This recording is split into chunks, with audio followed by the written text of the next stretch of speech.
Today we're covering X-Men from 2000.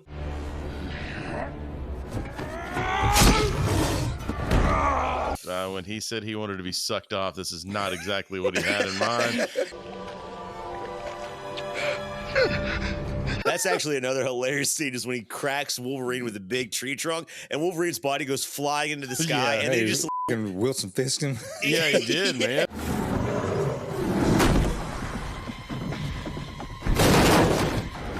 All the stuff that she's doing that's supposed to be like medical related was supposed to go to Beast, and they had to cut that character for budget. and as he's like walking away, his eyes turn f***ing yellow. Continues to draw.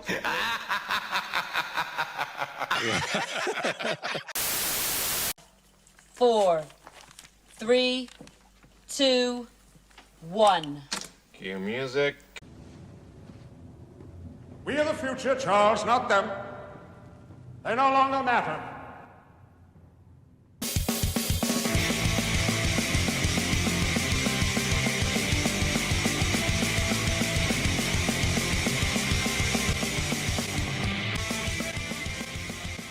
Welcome to Be Kind, Let's Rewind, the nostalgia podcast no one asked for, with your hosts, Chris, Leaf, and Shadwick. Sponsor nothing. What's up, everybody? Welcome back to Be Kind, Let's Rewind, the nostalgia podcast no one asked for. Today we're covering X-Men from 2000. Guys, we were in our primes, ready to go watch this movie when it came out in theaters. Dude. I assume we all saw it in theaters. Me and Leaf, first place we saw this was the movie theater we worked at. We got to preview this, and oh my sweet Lord, coming off the heels of the cartoon, Ooh. we were all over this shit. Shadwick, what about you? Oh yeah, I was there opening night. Leaf, I know you were in there with me, man. You remember us being a little rowdy, Dude. but we got to preview it before everybody else, and we were just fucking stoked. We dude. absolutely went wild, man. Like, because I mean, this was seeing some of like our favorite, at least from the cartoon. If you weren't like a comic book fan, like this is where like you got to see like Wolverine, like the real Wolverine, the live action Storm.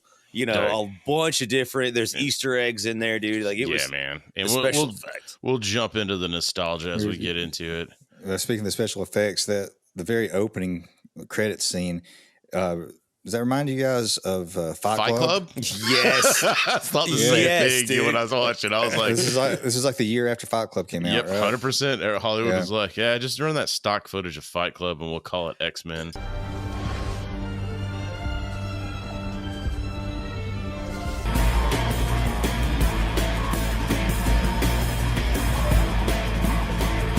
yeah. And we'll do a Jean-Luc Picard like voiceover. Like it'll be fine. He's like, number one, I demand you to take me to. Get out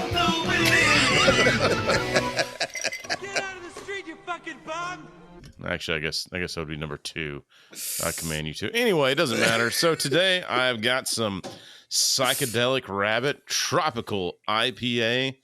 This stuff is tasty. It's made by New Realm Brewing Company. Sponsor our podcast.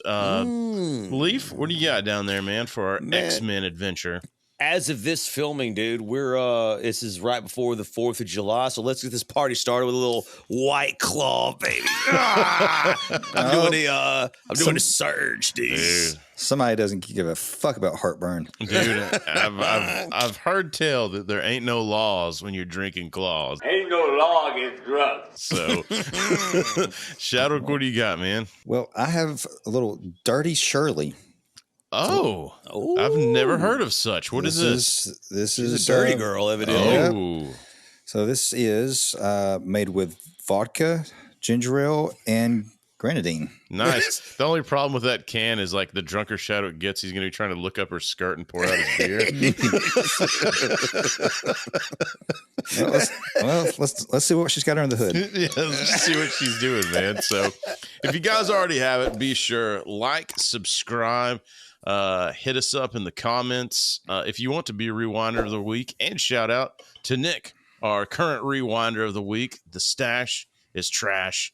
And he's been continuing. I believe, Shadwick, you guys were sharing what whiskeys you were drinking the other week on Instagram, man. So Shout out, Nick. Hope you enjoy the swag. And guys, let's just get over into the topic. X-Men from 2000. Leaf, hit us with some boring ass facts. Ladies and gentlemen, for the uninitiated, X-Men is a year 2000 American superhero film directed by the illustrious Bryan Singer, man. Boy, he would love for you to call him illustrious. I know, right? I'll glaze him a little bit here, dude. Just a little bit for this one. He's once the glazing starts, it doesn't stop, my friend. Not in Hollywood. Nope. Diddy will tell you about that one when he gets out of jail tomorrow. All right, so he's got 20 kookaroos. 21, sir. Sergio gonna be fine. The screenplay was written by David Hayter, and the story, of course, by Singer and Tom DeSanto, based obviously on the Marvel comic superhero team of the same name, created by Stan Lee and Jack Kirby. The film had a budget of $75 million, but it pulled in a paltry sum of $296.3 million. Dude, we were there. It was fucking packed for weeks. Everybody was going out to see this one. Let's just get it out of the way. In the cartoon, it's Jubilee that is like Wolverine's kind of little sister, blah, blah, blah. And in this plot, they swapped that and they've got Rogue in that role. And I guess they must have done this because they wanted Rogue's power for, for the plot. Yeah.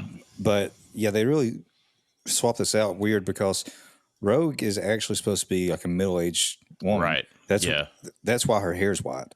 And then Jubilee, they basically just like melded these two together because Jubilee was the young, teenage mutant that her parents didn't accept her. She ran away and ended up at the mansion.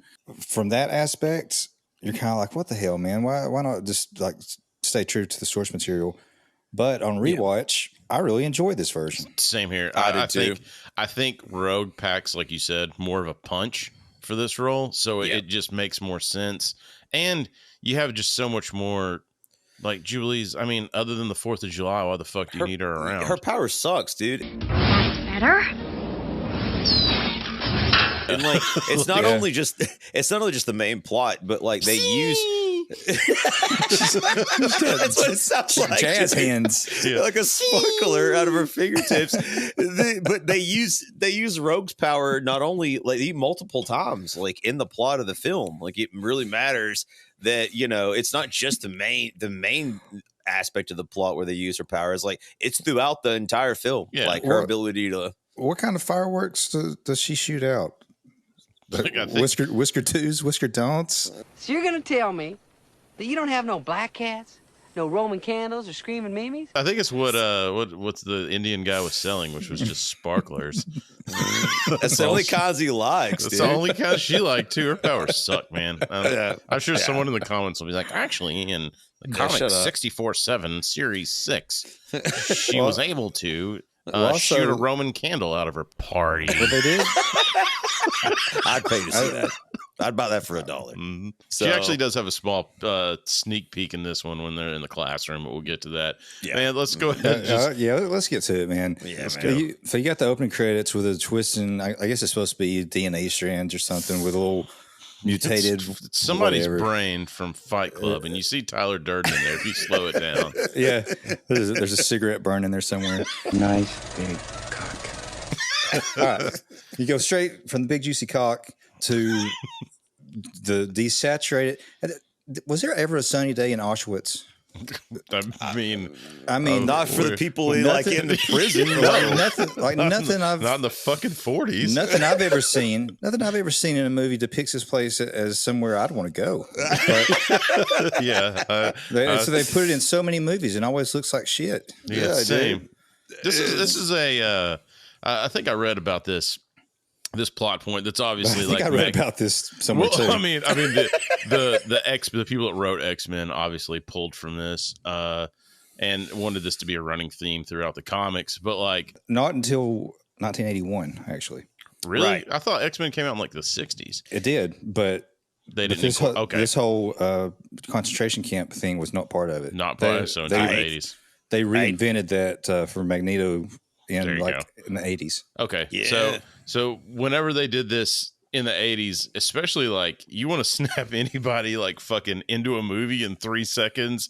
Just go to you're watching an X-Men movie, and next thing you know, you're in a fucking concentration camp with a kid being pulled away from his family, and you're like, Jesus Christ. Dude, you know they're going to their deaths too, right? Yeah.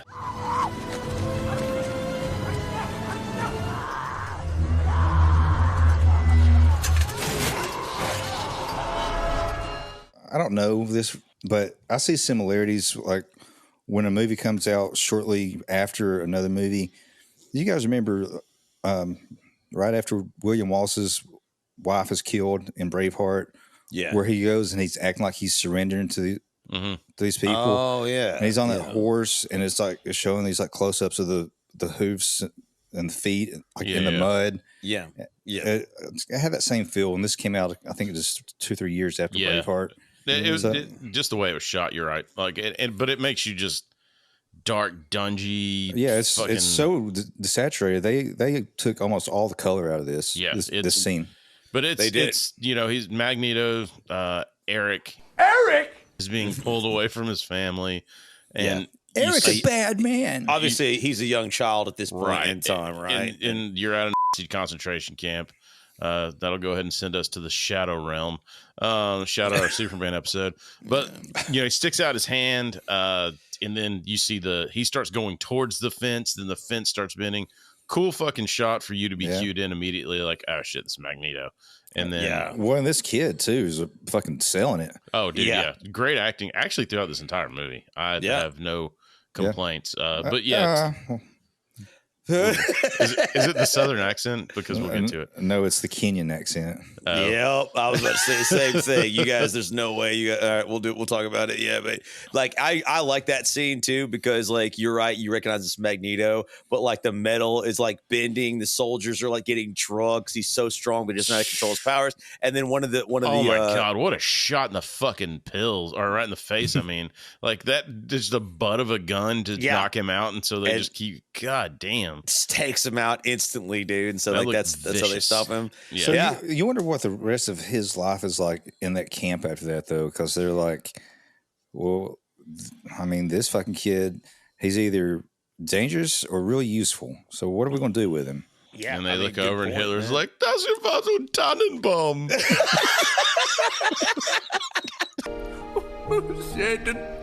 Du Tannenbaum, mein dein Blatter. He's working on his Christmas tree. He's his Christmas. Oh, what's wrong, Hitler?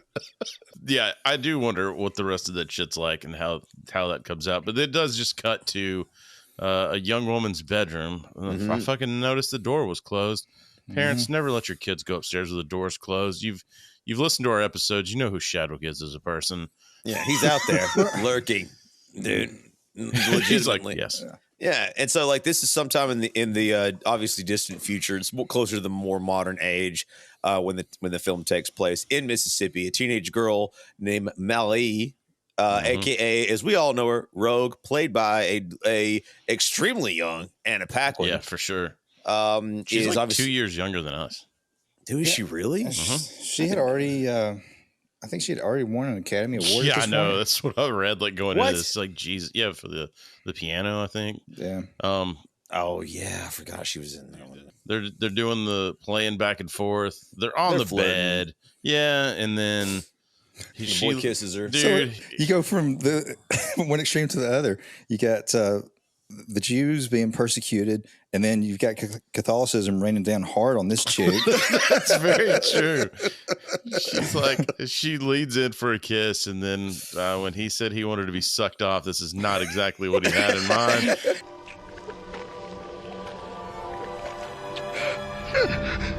I just wanted to drain my balls. Yeah. Dude, that fucking scream she has, though. You find out later on in the movie, what was he in, like a coma for 2 weeks? 3 weeks. Like a month, like, so he was unconscious. And 2 weeks later. So this is the first part, too, where I was confused.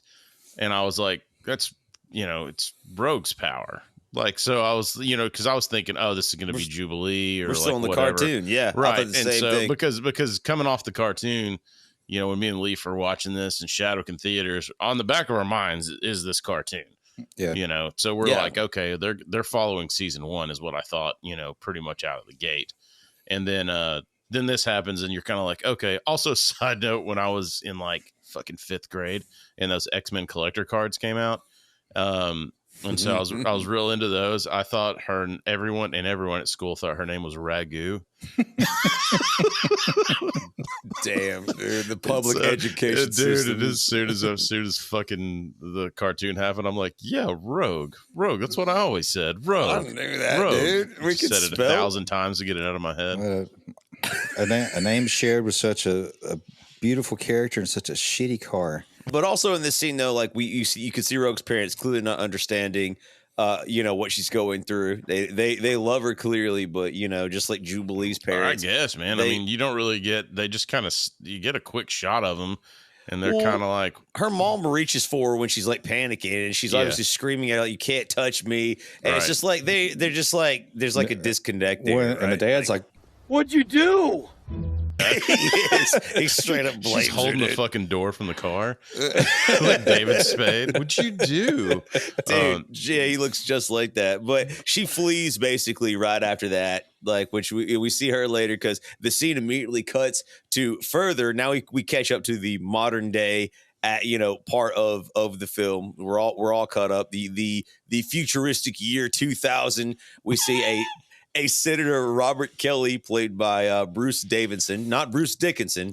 Yes, the Bruce Dickinson. Senator Robert Kelly proposes, obviously, the Mutant Registration Act, legislation that forces mutants to register with the government. And already we've got to throw back to the very first scene. Immediately, we cut to Dr. Jean Grey, who's there arguing against it, played by, how the hell do you say her name? Like Famke Janssen. Okay, Famke Janssen plays Dr. Jean Grey. There is again, I know we're 95% male demo. There is a sultry sexiness about her. Dude, I hate it. Yeah. I don't like Jean Grey, the character, like especially going forward in the movies. I think we went pretty deep into that in our animated series, and still that remains the same here. But she I don't know what it is. She's not even worth a nickname. We got Cyclops, Storm, Colossus, Wolverine, and Jean Grey. Yeah, Jean Grey. Yeah, she's just Dr. Jean Grey. Yeah, she's like, wait till later on, and I'll be Phoenix. Well, you know, this was a compromise too. She's not a doctor. Really, all the stuff that she's doing that's supposed to be like medical related was supposed to go to Beast, and they had to cut that character for budget. Yeah, I do remember that. And actually, the person that they had for Beast wasn't even going to be Kelsey Grammer, so they got it wrong. Yeah, well, you know, we're going to get to it in a minute, but the truck driver that drops Rogue off at the bar, is the guy that did the voice for Beast on the cartoon. Oh, okay, that's really cool. I didn't know that. The voice. Oh my god, no, that is amazing. I thought, don't all you voice actors know each other? There's like 6 of you. Yeah, don't y'all don't you vacation in Palm Springs? There's like 6 of you, and 3 of you take all the work. At least like 3 of them. You mean? Yeah. Dude, that is unfortunately extremely accurate. So, Dr. Jean Grey is representing Professor Xavier's school. She argues, obviously, against the act. There's a back and forth between her and Robert Kelly. And I don't even think she was there to talk about the act. She was like giving a lecture. She was giving a class about. It was really weird. And like what mutation is, and he just hijacks it. And because he got some documents right before that like had locations of these mutants, and they need to register and all this stuff. And boy, this one, thank God this went away. 25 fucking years later, we're just still doing the same goddamn shit. Right. Anyway, the most important part of this is I try to avoid mutants every day. The most important part about this is you do get your first pan to see Charles Xavier, played by Patrick Stewart, and you're like, fuck yes. You motherfuckers are gonna kill all my lilies! Like, this is the casting that everybody in the world wanted. Side note, yes, Michael Jackson campaigned pretty hard to be Professor X. And then luckily everybody was like, you just go back into your little hole, buddy. I'm sorry, MJ. He showed up like at the casting call or whatever. No. And they're like, you do know that Professor X is like a, middle-aged white guy. Yeah, middle-aged kind of bald white guy, right? And he goes, yeah, I can put on makeup. Allegedly, that's ignorant. Patrick Stewart, man, it's perfect casting. And I don't know if you guys picked up on this, but from Jean-Luc Picard, where he was more of like a commander, I think that approach actually was closer to like the Professor X that we were used to from the cartoon. He cared, but he was more like structural, like kind of hard nosed, and I think Patrick Stewart brought more of like a kind hardness to the character, which is like, much better. Yeah. I think that this movie got 2 all-timers.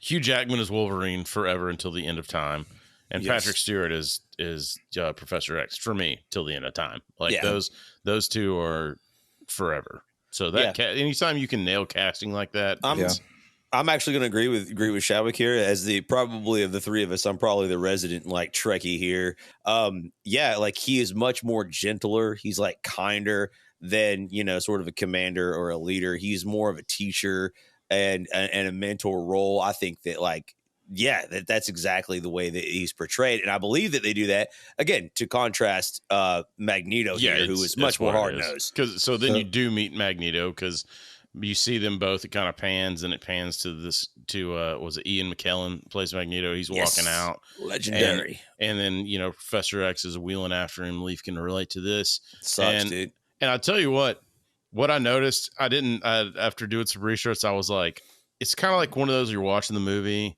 Then, you look down at your phone or you do whatever. Mm-hmm. These two dudes' voices are almost fucking identical. Like, close your eyes. I'm telling you, go back and watch this and close your eyes when they're talking. So much so that both of them did fucking voiceovers in Ted. Like, so in Ted 1, it's fucking Patrick Stewart talking over being like, and America doesn't give a shit about anything. And then Ian McKellen did it. Ian McKellen did it he did it in the Ted series, I think. Ted was an instant worldwide phenomenon. But now it's 1993. And like every phenomenon, eventually nobody gives a shit. Leaf, to your point, I believe Stan Lee even said that he wrote the character of Charles Xavier somewhat based on Martin Luther King. Oh, really? As like a civil rights leader. The undertones. And then so the contrast to that would be more like Malcolm X. And that's actually perfect. That's a great point. Yeah. And we see that exact dynamic in their conversation. They basically have a very brief back and forth, and like as Magneto is leaving, you can see he's upset about the conversation. He knows that humanity is trying, yet again to sort of control people who are different. And he has that line because he knows Charles is looking around in his head. You're sneaking around in here, Charles. Whatever are you looking for? You find out they used to be like friends, they're back in childhood the day. friends since they were like, I think Professor X met him when he was 17 years old. So they've been friends since they were kids for the most part. And, now here they are like old men, and they've drawn lines in the sand. Like Professor Xavier wants to try to obviously make, unite humanity and mutants together. Magneto pretty much decides that he knows there can be no peace between us. We're too different. Humanity's too bigoted and hateful. Let's be honest, man. He already lived through this scenario the fucking other way in the 40s. I'm sorry. Right? He makes a lot of strong arguments. Magneto does in this. I just realized this. He kind of mirrors the same feel as Descartes in Batman Begins, where he makes sense and also a great actor with just great dialogue. Yep. A lot of the best lines in the movie go to him. Yep. They really do. He's this one coming up is one of them. We are the future, Charles, not them. They no longer matter. And dude, fucking he's right. Absolutely correct. You tell me how you're gonna play football against fucking Wolverine. Like they're like, oh shit, he's got a concussion. Nope, he's good now. Cyclops just blew a hole through your offensive line, literally. Speaking of Wolverine, the next scene is Rogue is actually Rogue. So we catch up with Rogue. She's obviously on the run. Hey, before we get started in this, I need to ask you guys, do you know who the Great Scott is? Well, he's the guy that was actually cast in this to be Wolverine, but he was filming Mission Impossible 2. That's right. And Tom Cruise would not release him from that movie to come film this one. So from his dungeon. So he's the guy that plays Russian roulette with 4 bullets every time another Wolverine movie comes out.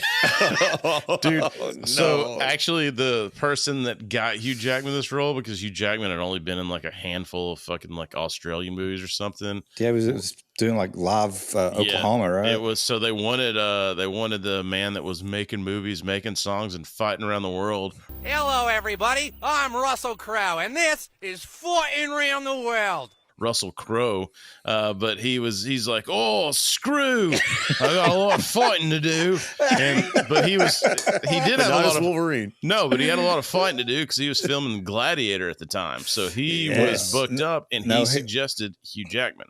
He had just finished filming Gladiator, and in Gladiator there was something about his armor had a wolf on it or something like that, and he didn't want to be associated with a wolf in that movie, and then Wolverine, and then a wolf-like person. Dude, who even remembers that? Like, he got it offered. He got it offered twice, and both times he suggested Hugh Jackman. And when Hugh Jackman finally went and did the screen test or whatever, they were like, "This is it. Get him in there." But they had already been filming for 3 weeks before Hugh Jackman joined the set. You'll actually see in this movie, like Hugh Jackman, he puts on weight throughout the movie. Yeah, you can see it. They probably should have filmed this. The scene we're about to talk about. Yeah. They probably should have filmed that later after he put some weight on. Well, I mean, it's kind of shitty though. Like they hired him when they're already shooting, right? So it's like I mean, you may have a 6-month shoot, but that's gonna suck watching your body morph throughout that movie. Like you kind of see a little bit here, but I think maybe even between him fighting in the cage and then him in the bar later on in that scene, I think he's actually heavier when he's at the bar. I mean, I noticed at the very end of the movie, you can definitely tell, like, at the end of the movie, he's heavier. Like, he looks more cut. Like, but anyway, in hindsight, if you went back, Russell Crowe as Wolverine, maybe, that's the only one that I heard of that I was like, maybe. Like, Hugh Jackman is my forever Wolverine. The only other one that I heard, which wasn't actually associated with this movie, there was a previous version that Danny DeVito. No, what's the Cameron dude? James Cameron. James Cameron was going to do one, and Mel Gibson was going to be Wolverine. Oh, okay, yeah. Especially there's actually some concept art online you can find. Yeah, I can see that when he was younger, definitely. Yeah, for sure. I'd have been with that. Yeah, crazy eyes. Yeah, dude. Yeah. Those stayed with him. So anyway, you get the Wolverine introduction. Rogue gets dropped off, as Shadwick said, by the guy that voiced Beast. Beast's voice actor. He's a big fat trucker looking dude. And they're in Alaska. They're in I thought they were in Canada. That's it. Right. Canada. So they're deep in Canada. It's snowy, and Rogue mentioned, she's like, "I thought you were gonna drop me off in whatever town it was." He's like, "We're here," and it's just like a bar, it's deep in the middle of nowhere, and that's when Rogue enters into this bar. She sees a guy who's basically like a cage fighter, and we all 2000. This is peak. Like UFC is just starting to hit that big rise, and this is a fucking octagon. This fight's more like Kimbo Slice, though. It was, and I tried to look up who the guy was. So you see, a guy come in the cage to fight Wolverine. He's beating the shit out of him, and then that's actually a stuntman. Is it? Yeah, really? Because he was a stuntman and like a personal trainer. So he caught up with Hugh Jackman like years after this, and he's like, reminded him who he was, and he's like, man, I'm really proud of you. Like, you've like really like put on a lot of size. Like, you really like stuck with it. You look great, you know. So that's cool. The guy was cool with him. Like, I could tell it was a stuntman, and this is so fucking dumb on my part. So he feeds into the cage, and he comes out, and he takes like a fucking shot to the dome. But the way he takes a back bump is not the way a wrestler takes a back bump. It's the way that a stuntman takes a back bump.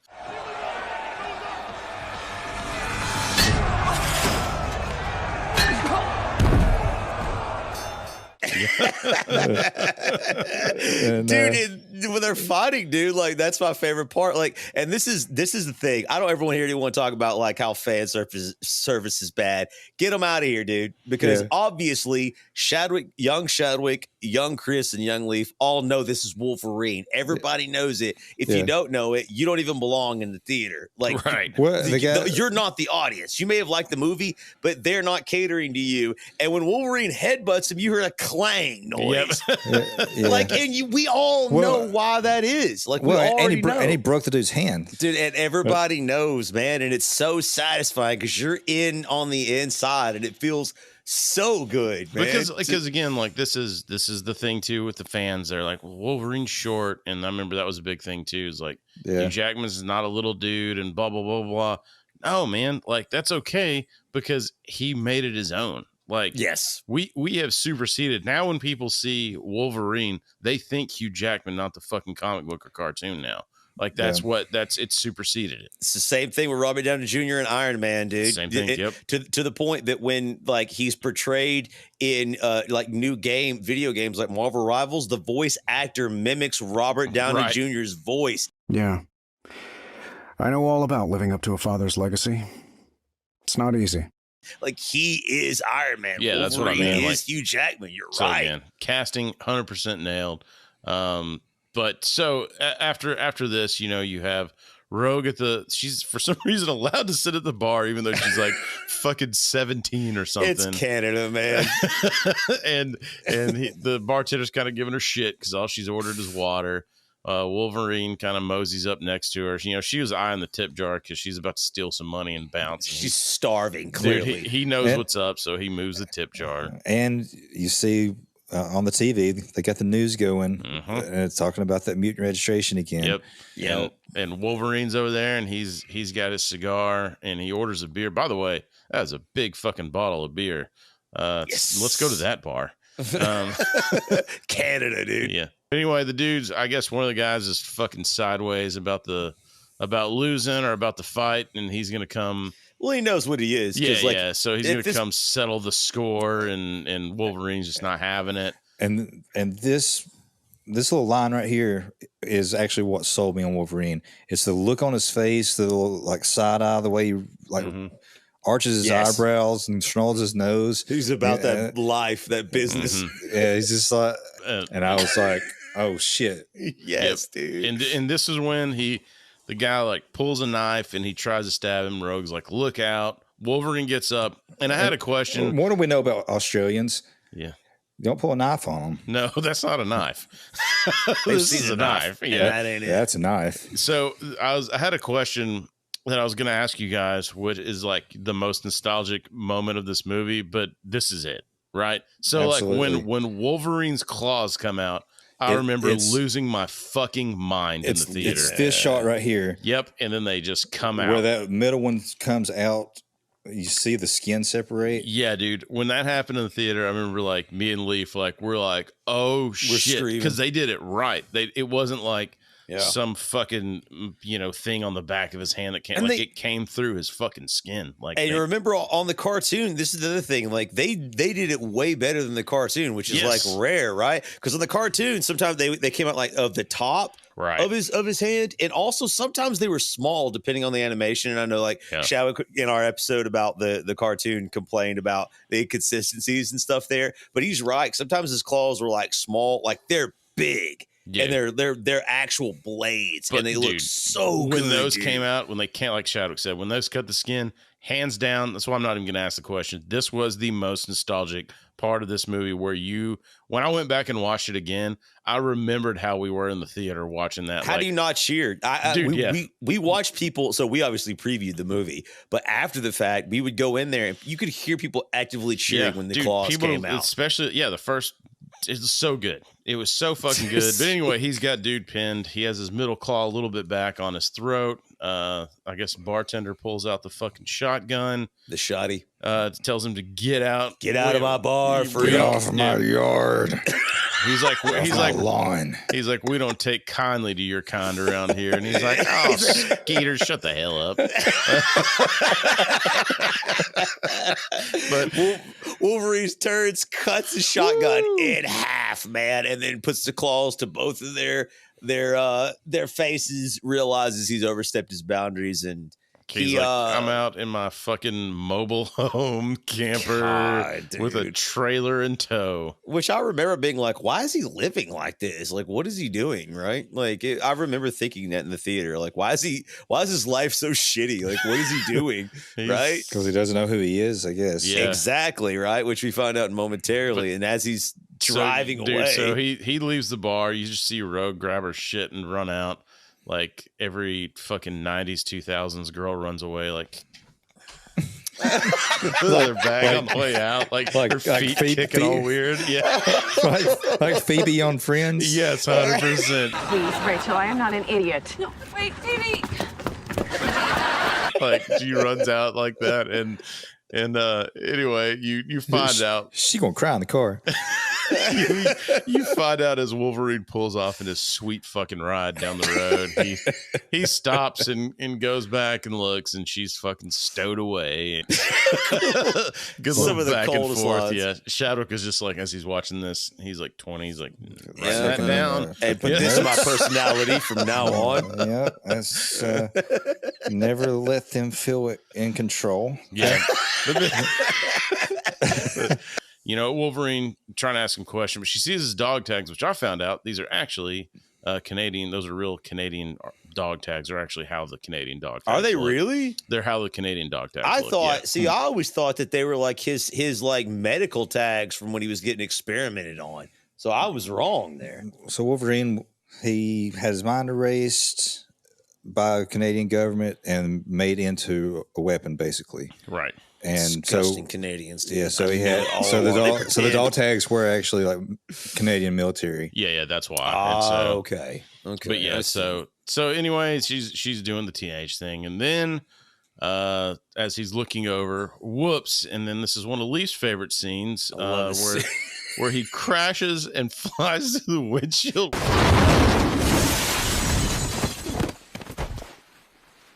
Yeah, he's just like all gnarled up. He's sliding. And I mean, he's Wolverine. I know he's not dead, so that's also part of it, too. Or like it's just Freddy got fingered when he gets hit by the truck and he's just like sliding for like 60 feet.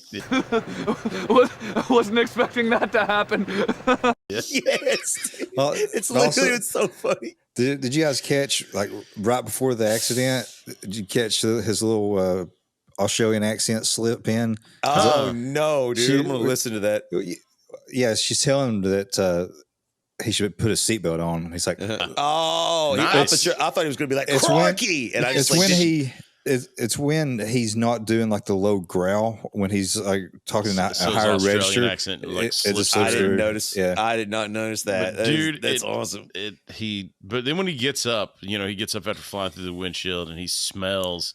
And it's kind of like a fucking dog when it senses, something bad. The hair stands up, except for his claws comes out. Like he whenever smells, he's like, and he's already healing. Like remember, he like talks to Rogue, and this is important because she sees him healing because he's like he walks back to the car. Yeah, he's like cracking his neck, and he's like, "Hey, Rogue, are you okay?" And like you see the massive gash is like healing up, and she watches him, and she's just like shocked, realizing that like the claws aren't his only mutant ability. And this was another pop in the movie theater coming up here. Like, so do you guys Sabretooth? Do you guys want some backstory on Sabretooth? Yeah, I've got a little bit too, but go ahead. I don't have any. Let's hear it. One thing that I heard today was that they were not related. Originally, they were talking about making Sabretooth, ended up being Logan's dad, but they scrapped that idea and they went with he was basically just like caged in his basement by his dad and just treated like an animal the whole time he was growing up. And he had a brother. When he finally escaped or whatever, he would like torment his brother a lot. And then he finds out that his brother was killed by someone named Logan. So then he goes to kill Logan, finds out that he's like him, like he has the healing factor. Yeah. So he would revisit Wolverine on Logan's birthday every year and beat the fucking shit out of him and leave him for dead. Well, I'm starting to really like Sabretooth now. Yeah. That is so cold. Why? That is So, I mean, in the cartoon, it was his brother, right? Like, did we find that out, or was that in a comic? Like, I always thought that they were both like part of that Canadian government agency or whatever. Yeah, like they it was were like both. it was like them, and like they would fight against Omega Red and all that shit. Well, if this was a fucking Avengers movie, he would have had his own movie, and we could have found out. But we weren't quite there yet. We were almost there. All I know is they were mortal enemies. Like they were. That's all I know. And it was the voice actor for Sabretooth in the cartoon is so good. I can't even do it. It's so dude, it's so I loved it, man. I just knew that they were mortal enemies. So when he shows up on screen, dude, that's what I mean. So when he tackles him and It's you kind of like- get a shot and you're like, oh shit, it's Sabretooth. And they start beating the shit out of him. And it's Tyler Mane that plays Sabretooth. And I don't know if you guys noticed, but in the background, you can actually see his vehicle, and he has a bumper sticker that says, "Cowboys' butts drive me nuts." It's the same fucking dude from Joe Dirt that body slammed him. No. I didn't know that. I didn't know that. I knew that he was Michael Myers in Rob Zombie's Halloween remake. Yeah. So see, and I knew that he was Skyfall in WCW. Like a cup of coffee. Partnered with he was partnered with Kevin Nash, which was Vinny Vegas. Vinny Vegas. So, and I think that they may have tagged a handful of times. Like he was in and out of pro wrestling, but I think Kevin Nash was actually up for this role, dude. And yes, there was something didn't happen there. He'd have been good though. Oh yeah. Sabretooth might have had more dialogue. Yeah, that's very true. But although I will say that what they did with him, I really liked, and I remember it being like, this guy's a throwaway. But after watching this recently again, I'm like, and I'll go ahead and say it right now because we'll save it for later. But like we've been watching like a lot of movies and media, like on the podcast.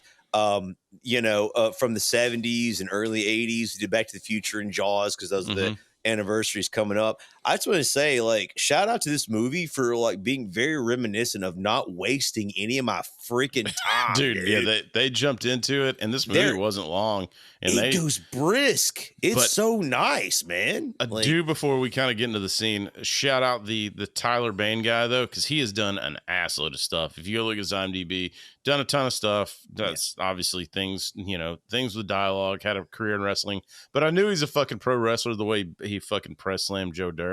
I was like, yeah, it's a pro wrestler. Like I could tell the way he did that. I was like, that's size. Yeah, I could tell, and I was like, nice. Right. But anyway, if you look in the background, you can see cowboys' butts drive me nuts. But anyway, so he starts blasting. He starts blasting Wolverine with rights and lefts and whatnot. He hits him with a tree, dude. That shit is so cool. That's actually another hilarious scene is when he cracks Wolverine with a big tree trunk and Wolverine's body goes flying into the sky and they just fucking Wilson fist him. Yeah, he did, man.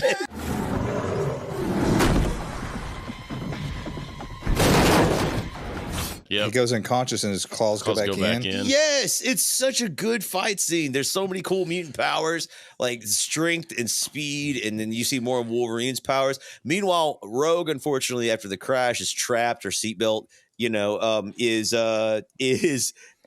secured around her, and the oily rags. It's stuck. the oily rags that Wolverine keeps in his back, the back of his camper catch fire. You know, as they do. You need to have oily rags around. Just you never know why you might need them. You know. So camper, he has a metal skeleton. Dude, I mean, it says diesel gas sucks his ass from that fucking pile of shit. He's like the Tin Man. Like, dude, he is, dude. You gotta oil it up every now and then. And so the camper catches on fire, Rogue's dead, and credits roll. And that's it. She burns to death at the end. No, the camper's on fire. It's gonna explode. Wolverine's unconscious. Sabretooth is walking towards the car after beating Wolverine to death, and then suddenly a blizzardy storm shows up. Ladies and gentlemen, cue the X-Men, which at this point in time is only Storm, obviously, and Cyclops, who you immediately recognize. And dude, I'm telling you right now, like, when you see Storm first off, you're like, yes, oh God. Like, it's just Halle Berry is Storm, another Halle Berry in anything. I mean, let's just be honest. I mean, dude, like, Halle Berry is rocking tits in what is that movie? Swordfish. Swordfish, dude. We clipped out the boob scene from Swordfish and then put it in other movies when we worked there, allegedly.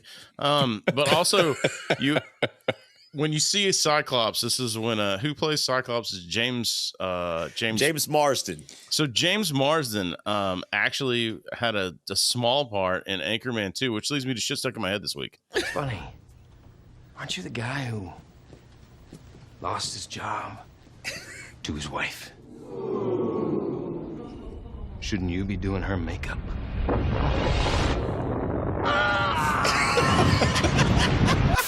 Oh, what the fuck? Talk about a river of ejaculate. God damn it. Now I know what those sad villagers of Pompeii felt like, except where they were rained down on hot lava, I rained down on those villagers with frothy ejaculate. Feel my calf muscles. Doesn't that feel like a cock? Doesn't it feel like a cock? I don't know who's been in the truck on Be Kind, Let's Rewind. That end part wasn't supposed to happen. I knew some bullshit was about to happen as soon as I saw the static. I was like, what has he done? It wasn't me. It was the truck. It was the guys in the truck. It was It's our production team. God damn it. Guys. Jesus. Frothy ejaculate makes its triumphant return to Be Kind, Let's Rewind. So it never left. All right, so yes, James Marsden is Cyclops. He replaced the original cast of Jim Caviezel, which went on to be killed by the Romans. He was Jesus. Yep. He's also in the great version of Count of Monte Cristo. If anybody saw that, I did. That's one of my favorite movies of all time. That movie's dude, it's excellent, bro. It's one of my favorite sandwiches. He, if you ask me, they did good with Cyclops here. They should have cast Jim Caviezel as Gambit. Oh, that would have been good too. Yeah, that would have been my all-time pick for Gambit is actually Pierce Brosnan. He fucking looks just like the cartoon. He looks just like Jim Lee's version. Yeah, I like that. But good call. He may have been too old at that point. But anyway, after the fight, the X-Men. This is actually weird too because it almost has a blackout in this, like a fucking TV commercial break. Like it's a weird cut. Like it just cuts to black and then it cuts to black. It's like, I have a touch of diabetes, but I handle it well. Ate a couple chickens, now I'm fat as hell. But yeah, so I have type 2 diabetes, but I manage it well. Like Chris says, there's a goofy, strange cut to black, and we're at the evil secret lair. Sabretooth is returning back from his failed mission. Like after trying to assault somebody. And let's go ahead and get it out of the way, dude. The first person we see spray painting something is a green Ray Park, aka Toad, right? Played by Ray Park, who, for those of you who don't know, is Darth Maul. Dude, by the way, I didn't know what a great character actor this dude is. Dude, as Toad. And also, isn't he like a legit ninja? He is absolutely a martial artist, a legit martial artist. So why do they waste him with all this just absolute subpar wire work? I don't know. That's a good question. You're talking about like when the soft landings on the wire work and shit. You mean like where it doesn't look like gravity's doing what it's supposed to do? Yes, exactly. Yeah, I don't know, and I believe it was probably to give him like a superhero-esque like feel. But I will Toad. I get it. Like like the character is. The character's fucking weird. Like, also, why Toad? Is there anyone else, man? Seriously. Is there anybody else? And I will say, though, I'm just going to get out of the way because I was going to say it later on. He owns this role and ends up being one of the standout characters, even though he's Toad, which no one's ever heard of, because of the way his delivery, like Chris said, his acting, his goofy mannerisms, and just his overall martial arts ability actually make the character cool. I end up like going back on this rewatch. I like Toad. Me too. And he's got some of the funniest lines. And not just to get high after school. Like I like this Toad. For those kids that don't know, if you lick Toad, you get high. Say yes to your life. And when it comes to drugs and alcohol, just say no. So Ray Park actually began his work in films as a stunt double in Mortal Kombat Annihilation, believe it or not. Yeah, and he knows all different like types of martial artists. You can see him like you know he does like the rolls and stuff that's not wire work, where it's like it just looks crisp. Well, like Darth Maul, wasn't he doing a bunch of flips and shit in that? He does a lot of actual flips and shit in this too. Before they make him do the goofy wire shit. Yes, he's obviously a stuntman. He's a martial artist. He's a fight choreographer. This man does everything, and he's a decent actor too. Somehow. This wire work is as bad as young Superman running next to the train in 1978. Oh, no! Shout out to our Superman episode. Shout out. That's a harsh critique, but I have to semi agree with that. Some of it's really, really bad, and I don't know. Maybe it was even Storm when she comes. Well, I mean, we'll get to it, but at the end where she comes out of the elevator shaft and she kind of floats down, she has this weird like pose that she's doing with her knee kicked out, but it's just this weird. You can tell that she's just being hoisted down. I don't know, which is actually strange. And I think the way Bryan Singer shot it actually like accentuates the wire work. Yeah, I think so. He could have like shot that from different angles, different speeds or whatever. And but also, I mean, it's 2000, so I don't know. I don't know if we're in HD yet.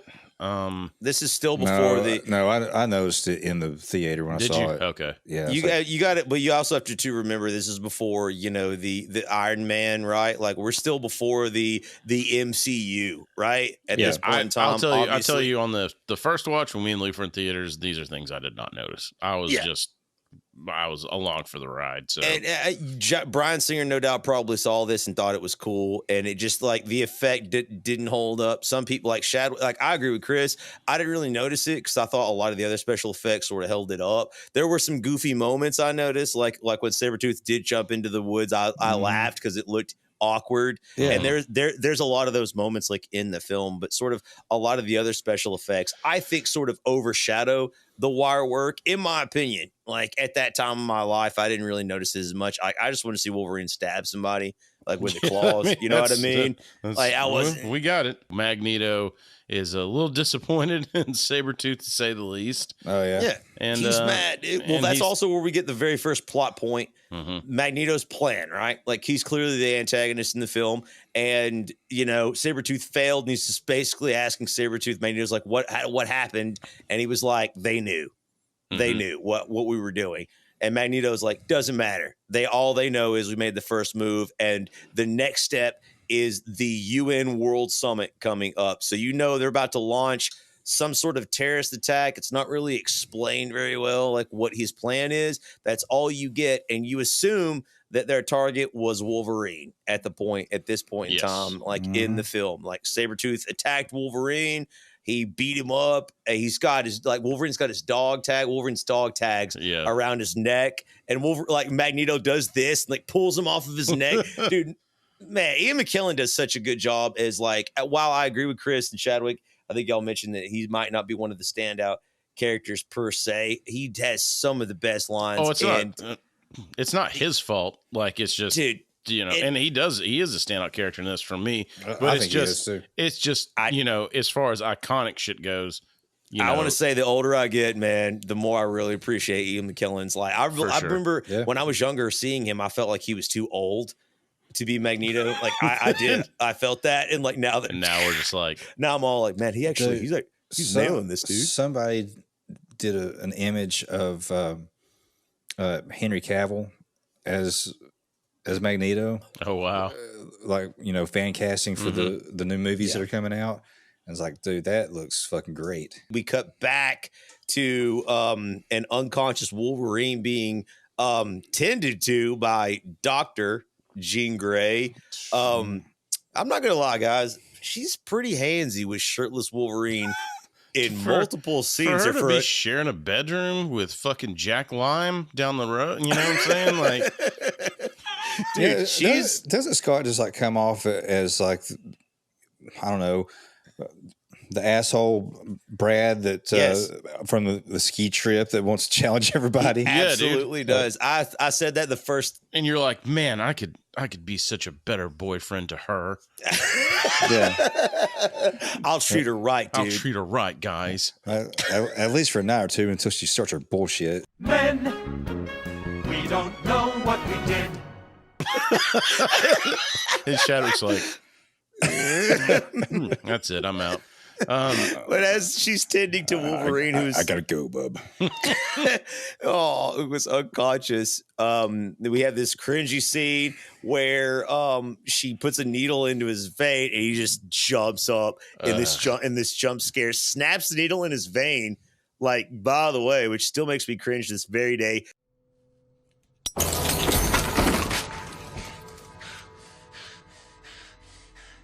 So yeah, he's in this like futuristic hallway. Everything's like shiny and sterile looking, and he's hearing these voices like from different directions.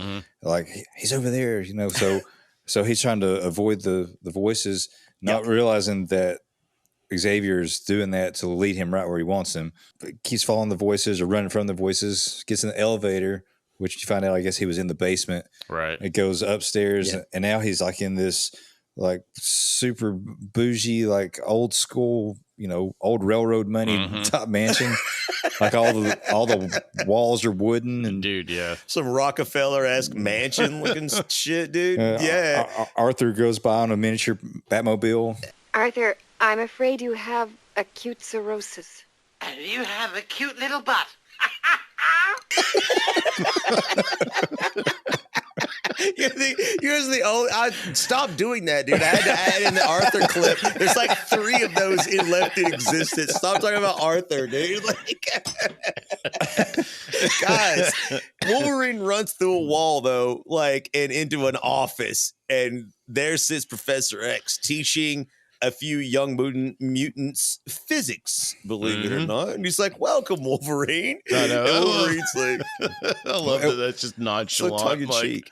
Yeah, welcome, Wolverine. And they all leave. Well, he does call him Logan. Yeah. Logan. And then they all start to, like, the people start to leave. And I gotta be honest, there's just one bitch that gives this like look back at fucking Professor X. I'm just saying.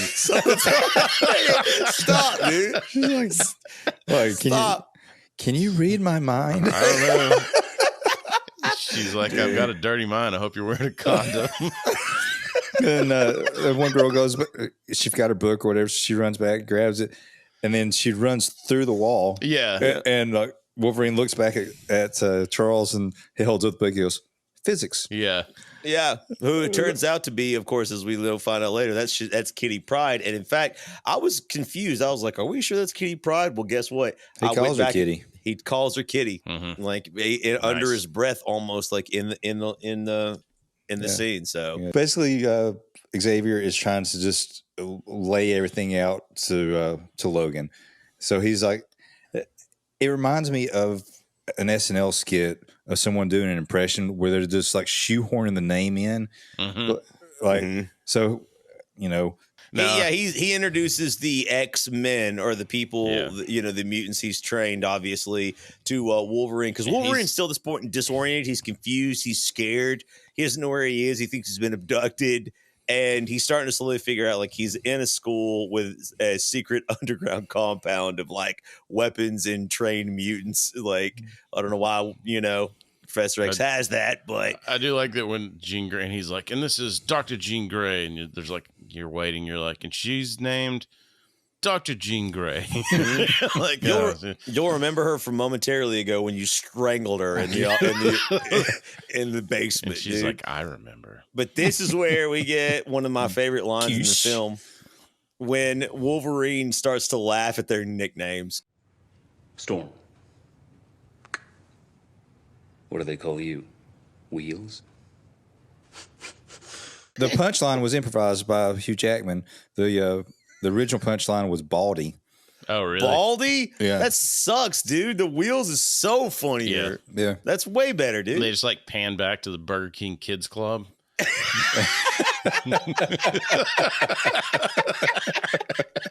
No way you just did that, dude. No way you just did that. Burger King was addressing diversity before any of the others, dude. Oh close. My God, dude. I'm going to be the one. I'm the chosen one. And Magneto's like, I have to put a stop to that. Yeah. Dude. And so, like, right after that, like, Wolverine's basically like, okay, like, I don't really understand what all this is. So Professor X proceeds to explain basically the entire plot and catch everyone up. And we get a montage of him explaining the school, what the school is, like, why he invented it. Or brought it to fruition, what he's doing, his philosophy, Magneto's philosophy, like the whole 9 yards, right? We get like a montage. Is this where he's like walking through the courtyard and you like see all the kids playing and stuff? Yes, this is it. Like, so immediately we find out, obviously, Professor X has the power to control people's minds. He loves humanity, and she's trying to unite humanity and mutants, to work together. Did you see like all these kids playing? You see the one kid playing basketball that like keeps teleporting, and they're like, and you hear powers. Yeah, that's what I was gonna say. Then you see some kid. There's Jesus. Yeah, I think must be because he's running across water. Was that Jim Caviezel? Yeah, that was his cameo. He was like, I can't go by Jesus. We'll call myself Jesus, and we can get away with it. Man, this movie's just riddled with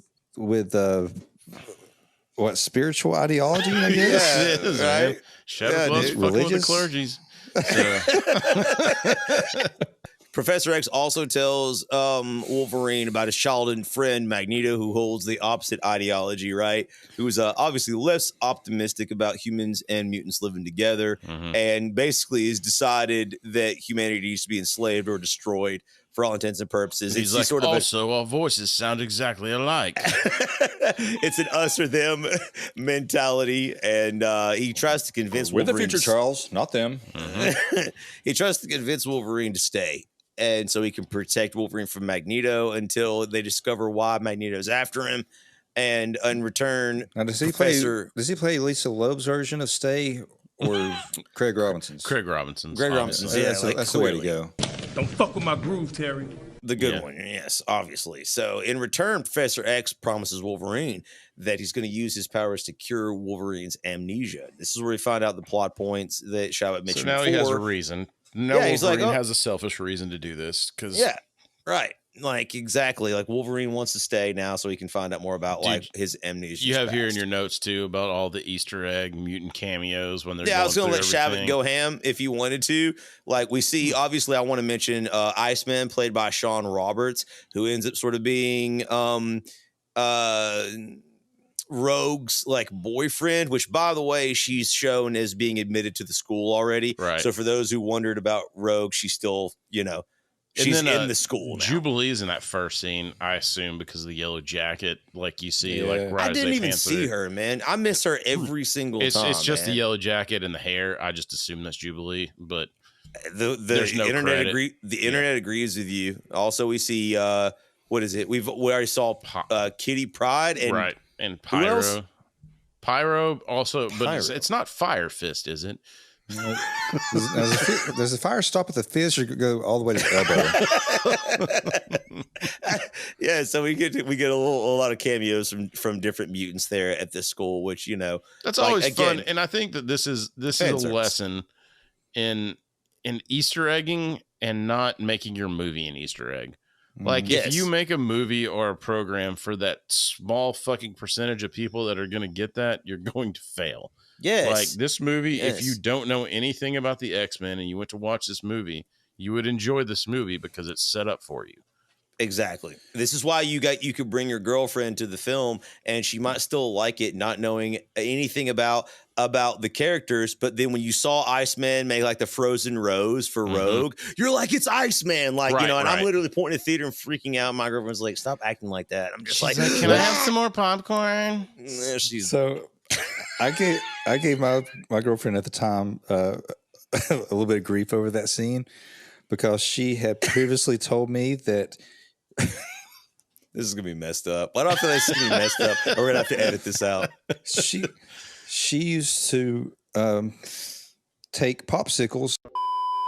That's nasty. So she was a big fan of Iceman. Would you call her Iceman? Yeah.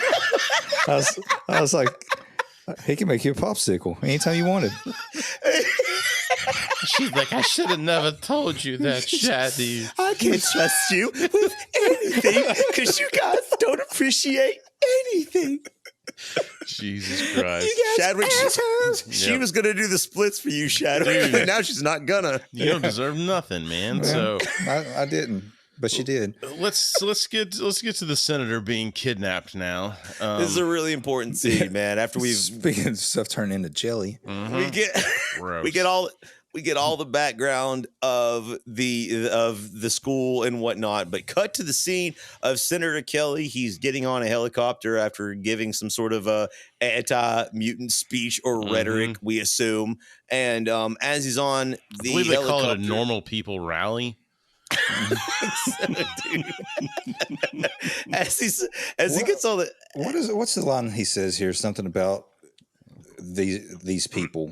Dude, it's such a great line of dialogue because so Senator Kelly's on the helicopter. You could tell he's on the phone with some other senators or congressmen, and he's trying to convince them to vote for the bill. And we find out the bill is basically split 50-50. Right. So it is down to the wire, right? And I really like that. What's that because like? that's I don't know, right? Like it's hard to imagine Congress not agreeing on anything and not getting nothing done. We're in this situation where we know that the vote is close, and he's trying to convince another senator and to vote for the bill. And when he hangs up the phone, there's an aide across from him, and the aide is basically just sort of like gassing him up. Right. It's just like, what do you think about mutants? And just like, what are your true feelings? And like Chadwick said, there's this line where he's basically just like he just otherizes them.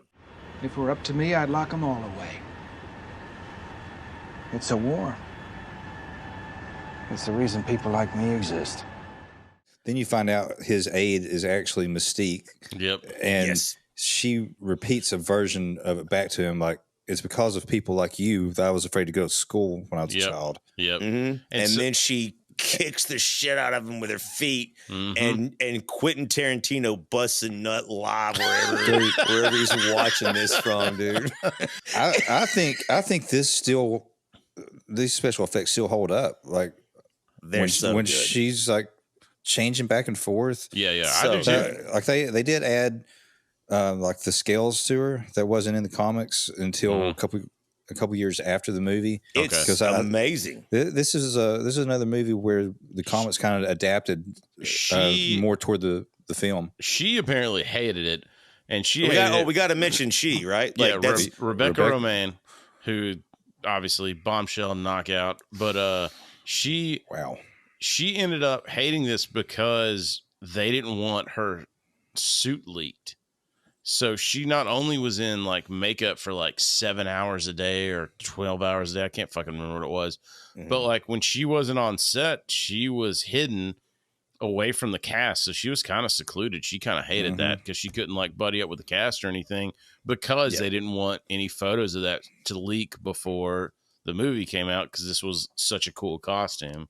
So on her last day of filming, she celebrated with some tequila shots, and this is a true story apparently.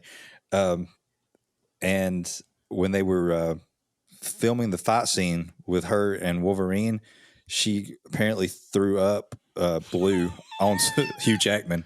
Oh wow! Oh, yeah. She's kind of a freak. I'm not gonna lie, man. If y'all seen her interviews, yeah, I mean, I'm not gonna say it's not hot. I don't mind it. You know what we're gonna have to get that. Yeah. You know what they say about the crazy ones? Yep. Yeah. That's She's what, at this point in time. We've said about the crazy ones on this podcast. At this point in time, she's actually Rebecca Romijn-Stamos. Yes. Before she married the fat kid from Stand By Me. Actually, I'm not even joking about that. The fat kid from Stand By Me is now married to Rebecca Romijn. Can you believe that? I swear to God. Look it up on the internet. So Senator Kelly gets abducted by Mystique, and obviously we find out like there's a little quick cut scene. You find out Toad is actually flying the helicopter, so they fly Senator Kelly to Dr. Evil's secret lair in the middle of an island. Subtitle: Zip it. Which is the biggest trope, but dude. I don't know why I never noticed that until just this last watch through. It's funny as shit. It's literally what it is. Magneto's lair, we find out, is in an island. Oh, no, it's like Area S7, like it built into the side of a mountain. Yeah, something like that. Dr. Evil's mouth opens, you fly in. There's freaking sharks with freaking lasers at the bottom. Lasers. Yes, dude.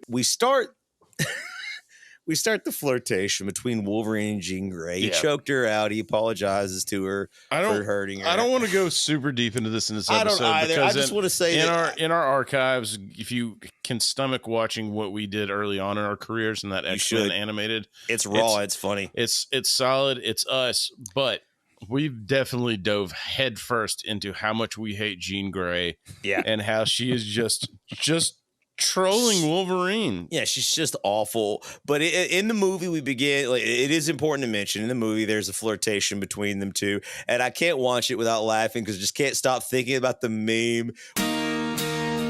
Look at this photograph. With the photograph, and like, dude, I just every single time I can't help but think about it. But they start to sort of flirt back and forth. She puts Wolverine in the scanner, and then we find out he's got an adamantium skeleton, and like the mystery sort of thickens. And we sort of overlook this now a lot of times. I feel like in my playthrough when I watched it recently, I was like, dude, we forgot that like this is the first time anybody's seeing any kind of Wolverine backstory. Right. If this is the first time, yeah. If you don't know any backstory, this, and they even talk about it, where they're like, it looks like the adamantium is like fused to his bone, grafted to his bone, and then like, how can anyone survive that, right? And it's like his mutant powers, he can heal, which was always confusing as me as a kid because you always, you assumed first on that Wolverine's mutant power was his claws and shit, and not realizing like, no, it's his ability to heal. That he actually has a really creepy and terrible backstory. Hey, I tried to teach you about comics when we were kids, but you wanted to play baseball. That's when Jean Grey basically is like, I can't. Like, I actually have a boyfriend, which, by the way, never mentions it the whole time they're flirting in previous scenes. Now suddenly she has a boyfriend when he like actually shows interest in her.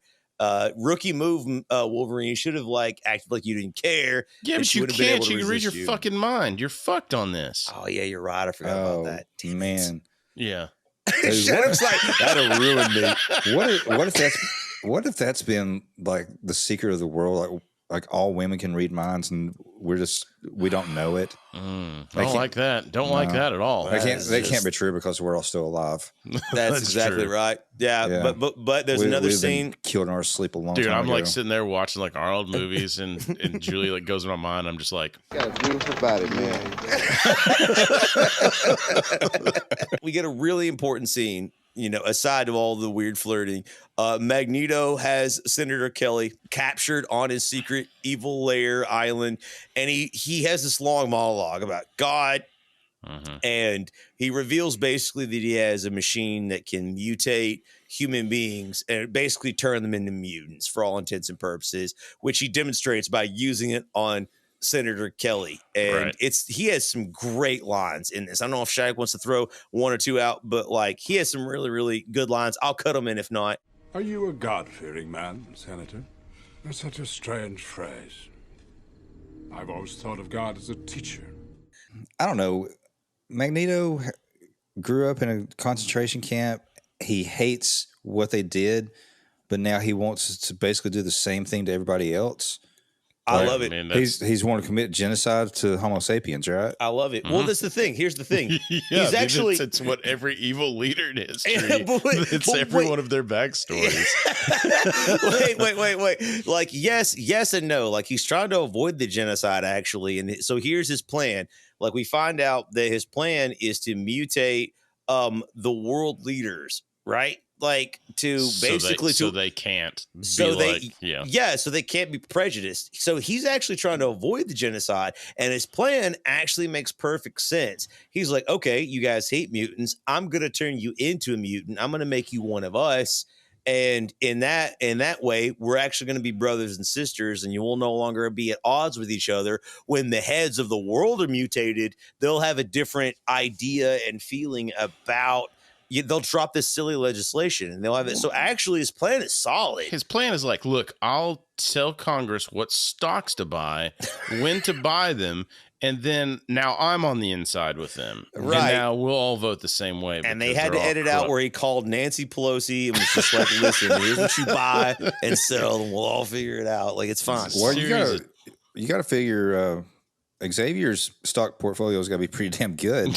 That's very true, yeah. Motherfucker has a blackbird in the basement, dude.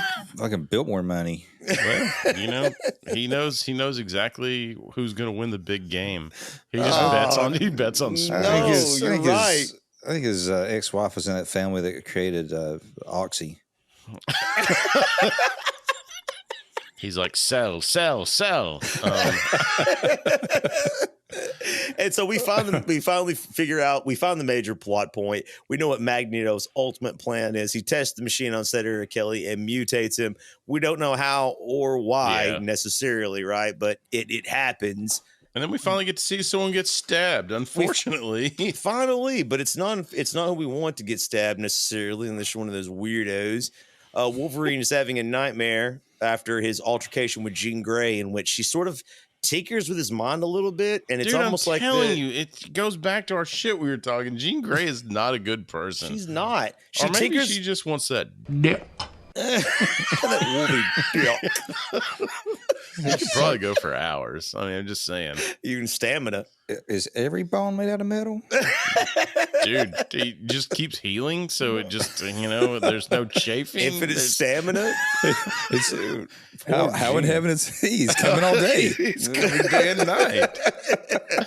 I was on my gaming stream, like one of my friends was like, how much like quiff is like as strange as Wolverine been in? There's actually a gigantic list, by the way. I suggest you gentlemen not to look it up in the comic books. He is just ran through it nonstop, evidently. I didn't know that. Because he doesn't care. And he probably finds the crazy ones, and that's why he's in such good shape, because they fuck the best. Yeah. A girl's like, hey, I have to tell you something. I have Hep C. And he's like, it's just like a Hep siesta for me. Like, I'll sleep it off. That night after Jean Grey sort of tinkers with Wolverine's brand after they flirt, thanks, Jean Grey, he has a nightmare, and it's just basically like a sort of a very quick flash montage of his time in the lab and it's really terrible and obviously traumatic. For some reason, though, Rogue decides to come in her little nightie to wake him up. Like, why was she in his room? That's never really explained. Does she hear him and go to check on him? She hears him, but it's like, so what? I think she's walking down the hall, and then, but I mean, they're bros. But then also, to Leaf's point, I don't know where her room situation is, so maybe she was just come on now strolling down. I don't know, but I'm with Wolverine. Like, I have these fucking dreams all the time. It's usually skeleton. It's usually it's much more painful. It's it's us working at the truck company. That's true. Yeah. That's actually it's really like PTSD, dude. It happens to me too. I have these stressful fucking dreams. Oh, Yep. Yeah, dude. 100%. Yeah. I wake up and like thank Christ for my life every morning. Shadwick's been reborn 16 times this week. Shadwick wakes up, he's like, "Thank you, Jim Caviezel, for this life you've given me." I'll wake up. I got Gus in a headlock. I'm like, your dog. Yeah, Gus is my dog, not my partner. Yeah. So anyway, I got you, dude. So when he, unlike Shadwick, where he's headlocked his dog, Wolverine fucking stabs Rogue, and it's one of those, you hear his claws come out, and the way it's shot too is you're hoping, you're like, please have missed, please have missed, please have missed, and then it cuts out and.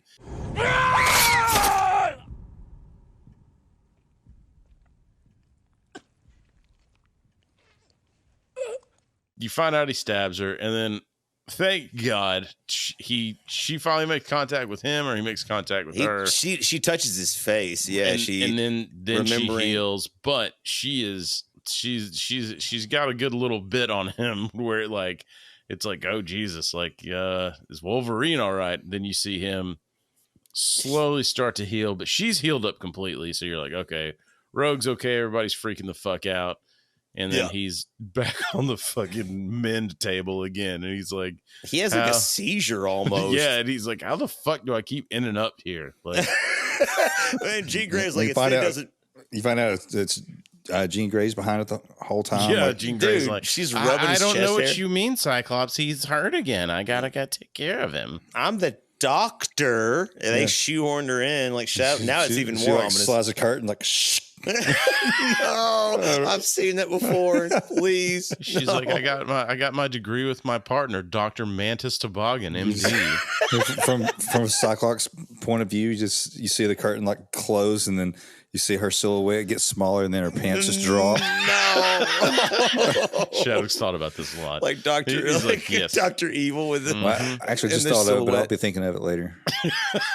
so anyway, like you're like, okay, she's okay, Wolverine's fucked, but then you do get to see what happened to fucking Senator Kelly back at Dr. Evil's secret lair. And he does this weird fucking thing where he starts to squeeze through the bars. It's so you're like, weird, dude. I had a realization about myself last night. I do not like body horror movies. Yeah, me either. Yeah. Nope. This stuff just makes me uncomfortable. This made me uncomfortable. So you see half his face go through. It cuts. Magneto comes in. He's not in his cell. He blows the fucking bars off, and he's just hanging there. And he's like, Senator Kelly's like, "What have you done to me?" And so he's basically told Sabretooth to pick him back up, but he's like fucking jellyfish now. Yeah, he's just SpongeBob is nowhere near with his net to catch him. He's Senator Jelly now, dude. He is. He is, and man. he just slides through fucking Sabretooth's grip, and presumably he's dead. He's fallen to his death. He falls to the end of the ocean. Didn't Magneto had another good line here too? Like, what do you think this is going to accomplish, or something like that? Like he's trying to reason with him a little bit. Yeah. Yeah, he's basically where are you going to go? Yeah. Yeah, he's just like, you're basically stuck here. He was like, there's no reason to like. Yeah, and into Senator Kelly's defense, he doesn't want to fall. He just can't hold on. Like, yeah, he's just his bones are like starting to become. It's awful, man. It's like, gross. It's absolutely one of the weirdest parts like of this. I feel like there's a better way to do it, and I think they wasted special effects on this. I think you guys might even agree with that. Like the Senator Kelly whole mutant arc is just really weird. I feel like they could have done it differently than they did it, but he basically does like turn into a jellyfish, falls to what you think is his death in the ocean. When Sabretooth tries to grab him in his hand, it's just like mush. And then this is where it cuts to like the beach scene where this one kid is just torturing the fuck out of a jellyfish with a stick. Sister's like, stop, dude. Maniacally poking a fucking jellyfish with this Shadwick kid smile on his face. Dude, and shout out to I never tortured any animals. Because you didn't live on the beach. Yeah. I mean, jellyfish aren't really people. Dude, shout out to our Jaws episode though, because the first scene is this kid on a yellow raft in the ocean. Yeah, right. Yeah. Like I immediately thought of Jaws instantly. He gets his. Yeah. He pops up out of the water and he looks like he's such You're a like, gross. dude, here it goes. Yeah, Dude, but here it comes. But you're right. Like it's like considered a Bill killing. Belichick. he does. yeah. He does. Women just immediately flock to him somehow. I don't know why. And so he comes out of the beach, and it's true, Your Honor. This man has no dick. He has no ass. He just looks like a nothing, bro. No, he's walking across the beach, and this makes all the girls turn and give a collective, ugh. Yeah, it's awful, man. It's weird, but I mean, the special effects on this though were pretty good. They're good. Like, and morphs back into him. He grabs some clothes, and you're like, "Where's he gonna go?" Yeah, he runs off. Yeah, it's like, what is he doing? Why is he even still alive? He's like, well, who's the authority on mutant genes? Yeah, Who could I go talk to about this? Right. Cut to the next scene. We're back at Xavier's school. Rogue, after fully healed after her incident with Wolverine, her friend Iceman, aka Bobby, sits down on a bench next to her and basically just tells her, listen, Professor X is furious. You're a loser. You just probably need to leave the school. It'd just be best for you if you just went.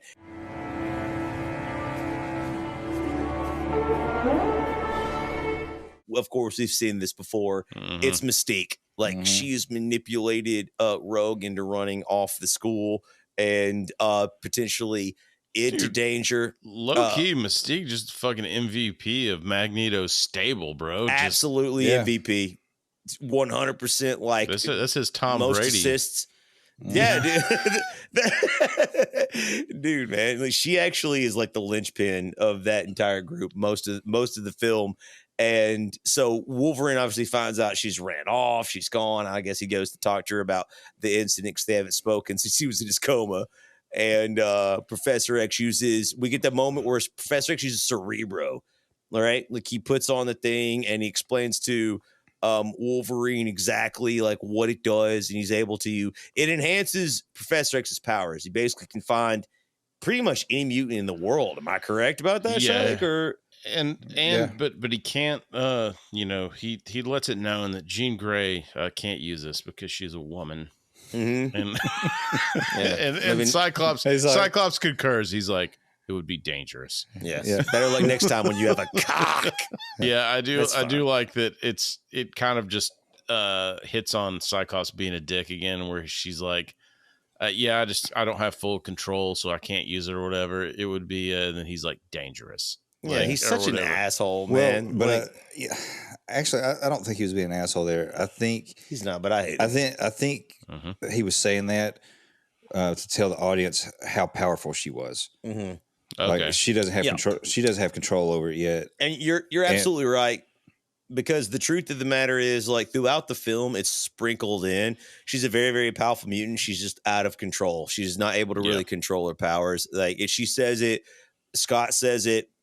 Professor X basically, for all intents and purposes, says it. Like they sort of, and for the comic book nerds, we're all salivating because we know what she is. We know her ability. She has all this innate power. She is the Phoenix, right? And so they just sort of tease. Shout out to this movie. There's so many of those moments, like Chris said, it doesn't bog you down. There's this sprinkled in. There's these moments of just like who these people may become and what they are, and movie does such an exemplary. Well, what it does here too is it shows you the Cerebro, and then after everybody leaves or whatever, you have it being poisoned by. Oh yeah, still don't understand how that works, but he uses it to find Rogue first and foremost. Right. So and everybody finds out she's at this train station, and then Mystique sneaks in. Now you're like, but now you're introduced to Cerebro, and then it's poisoned in the same thing, so you don't forget about it. I thought that was pretty good. Yeah, I always thought that it's some type of like a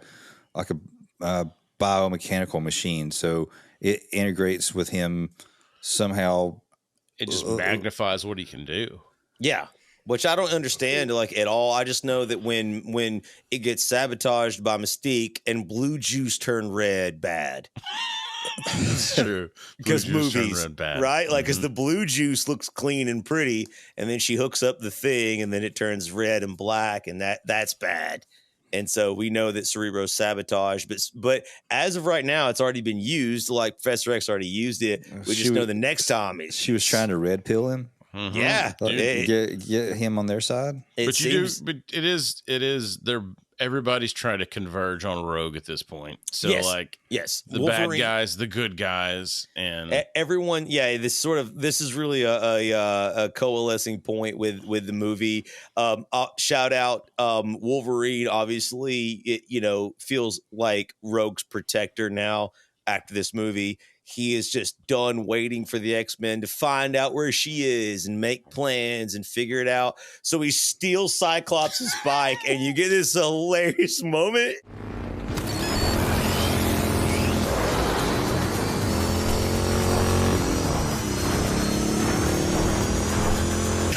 What that shit is. He hits that one fucking button. It's Fast and the Furious X-Men again. Tech.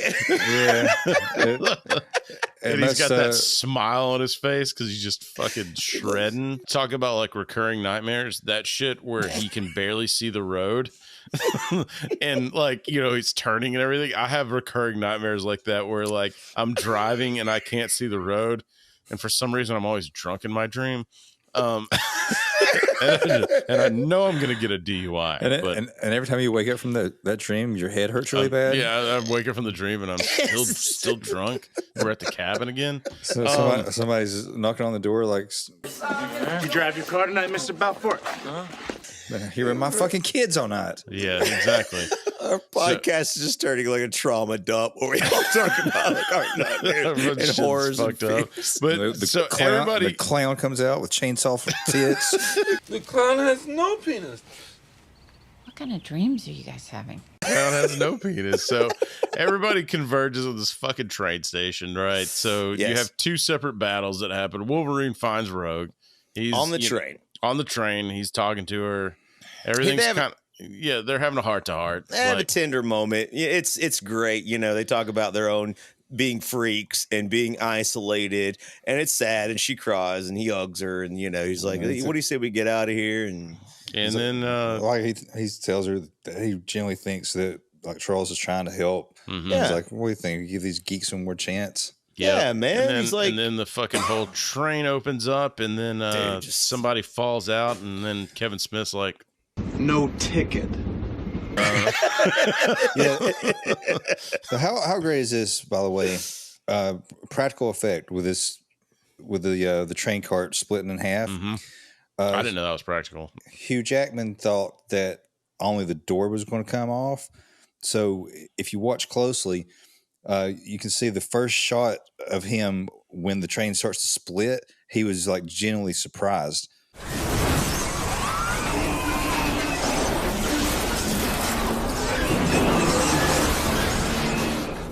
The same time this is happening, you have like Cyclops and Storm. And they're in this train station still looking for Rogue, unaware that Wolverine has found Rogue, and Sabretooth walks up in line behind Storm, and he throws that guy, dude, like to the side. It's so funny every single time. Yeah, he's just and he grabs like Storm by the throat, and he could have killed her, right? He could have just like snapped her neck and murdered her, but he has a choke fetish, so he like holds her and he asks her to like scream for him. Mm-hmm. Like it's really scream for me. Yeah, really cool scene, but also it's the only way he can come. And then Cyclops is gonna try to make the save, but Toad rips his fucking protective goggle. Like, get some context, god damn it. Yeah, there's a little shot right before this too, where there's a little kid. He looks up at Cyclops and smiles at him, and Cyclops smiles back. That kid actually had lines. He was such a fan of superheroes. Every time he would look up, he would just start smiling. So they're like, that's actually pretty cute. So they're like, that's cute. We're gonna cut all your lines, and you'll never work again in this town. Yeah, no, get him out of here, dude. Let's see if you're smiling then. Yeah, exactly. So he blows a hole in the goddamn roof, dude, which is cool because like you see his optic blast unfettered by the visor, dude. Yeah, optic blast. Like Jesus Christ. But it's so cool, dude, because like without that visor that controls is like obviously he uses a switch on it to like decide, but like how much power to use. But on this watch though, I actually thought the blast looked a little shitty. Really? I still thought it was still good, dude. I liked it, man. He rips the whole train station roof open, and that's actually what allows Storm to defeat. Now, is it as Sabretooth. bad as Dolph Lundgren's Masters of the Universe? No. Hey.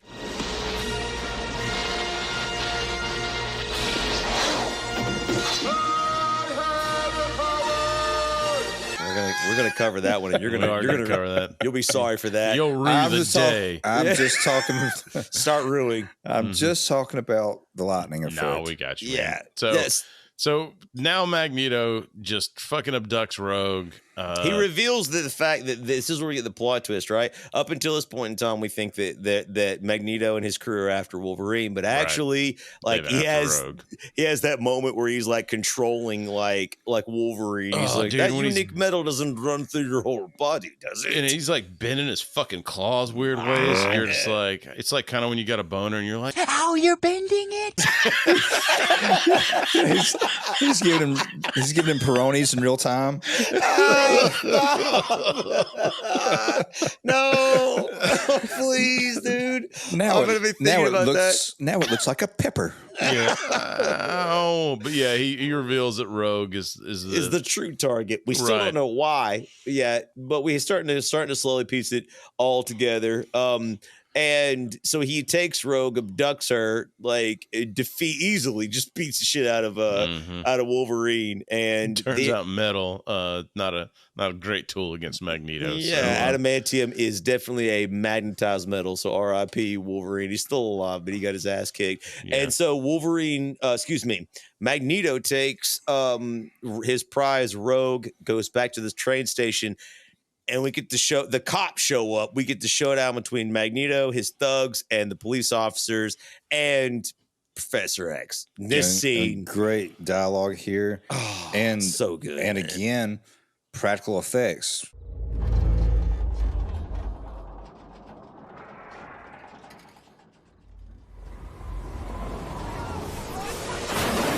But I'll tell you, the special effect where that fucking bullet is on that dude's head, and then he starts screaming as it's getting closer or whatever. Still makes me cringe. Oh. Yes. All right. So, Magneto, he's just outside the train station, and he's got his helmet on, so Charles can't get into his mind, but Charles gets into the mind of Sabretooth and Toad, and they're kind of like detaining Magneto, and it's a really cool thing, too, where Xavier is using them to talk to him, right? Yes. Like to communicate, because again, he can't get into Magneto's head, so he has to hear his words through Sabretooth, and then speak through him as well.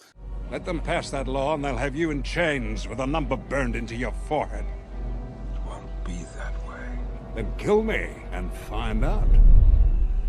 It's a battle of wills, and Professor X, for all intents and purposes, he loses. He's not willing to sacrifice these people, and he's not willing to kill his friend to end this. And he lets him go, and the helicopter comes down with Toad and Mystique. Mystique's driving. What do you do right there, Leaf? I mean, you're Doc X. You're Doc X. Yeah. If you're in that situation, do you snap his neck? I think you have to. I think he's shown, in my opinion, I think he has shown the willingness to kill other people. And I think to stop him, I think the pragmatic decision is to kill your friend. Like, I think because I would not hesitate to kill either one of you. in the situation that we were mutants, and you had no other choice. Yeah. That's what I appreciate about you. Yeah. When's our next cabin trip?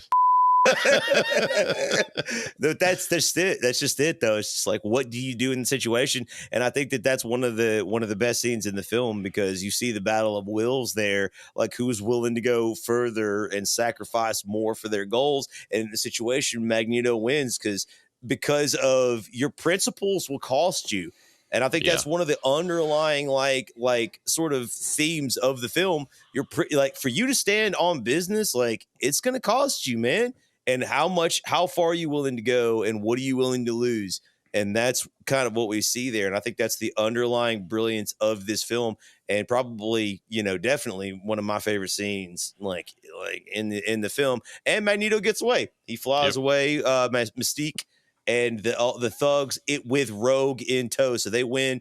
Professor X loses. He slinks back, and then also who's waiting for him when he gets back is a good old Senator Kelly, who makes his way to Professor X's school. And you see like, so Xavier uses his power to discover his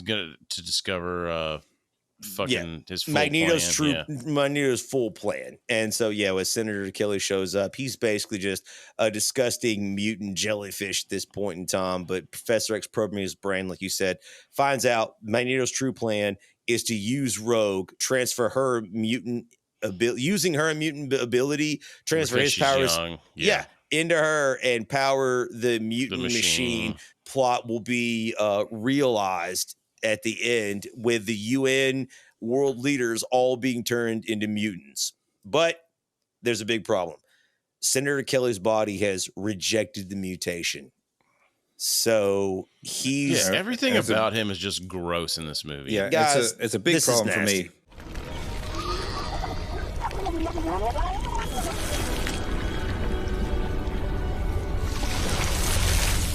I always just try to focus on her white shirt and now I will say and what's inside those, Chris? Rockin' chicks. But also Swordfish, when she's running away, those tight pants. Just saying that snapped me out of the scene, and I do believe I used Halle Berry's hotness to help with the trauma of this. Because there's a lot of trauma in this scene. This for is me, the nastiest. It just makes me feel gross. Chris is like, storm's coming. She's like, not with you, buddy. Not us, right? Not us, right, buddy? So Senator Kelly dies. He turns into a human gusher. It's disgusting. And Storm runs in to a conversation that's already being held between Wolverine, Professor X, Wolverine, and the rest of the X-Men are having a deep conversation about what to do next. Wolverine's basically like, like I'm sick and tired of like all of this like nonsense. And I'm gonna go look for Rogue, like my own way. And Professor's like, should I call you Logan Weapon X? Wolverine, snicky, snoring. What he's doing is Wolverine's berserker with his adamantium claws. After Professor X realizes that time is of the essence, he finds out the plan, obviously, from scanning Senator Kelly's mind, which is now obviously a gusher on the ground. He has to use Cerebro, dude. He's got to find out where Rogue is again. And the sabotage happens, man. So, Leaf, I want you to explain to the audience. Also, when he falls out of his wheelchair, thank God it wasn't 3 to 6 inches over. He was going to end up in the fucking spike pit below, like Mortal Kombat. Like Mortal Kombat, like falling to his death. Scorpion wins. Flawless victory. Bro, I remember that scene where he falls out of his wheelchair vividly. Yeah. We were all in the theater. Was it because he stood up first? No, that was in the mental fantasy dream. No, when he tries to use Cerebro again.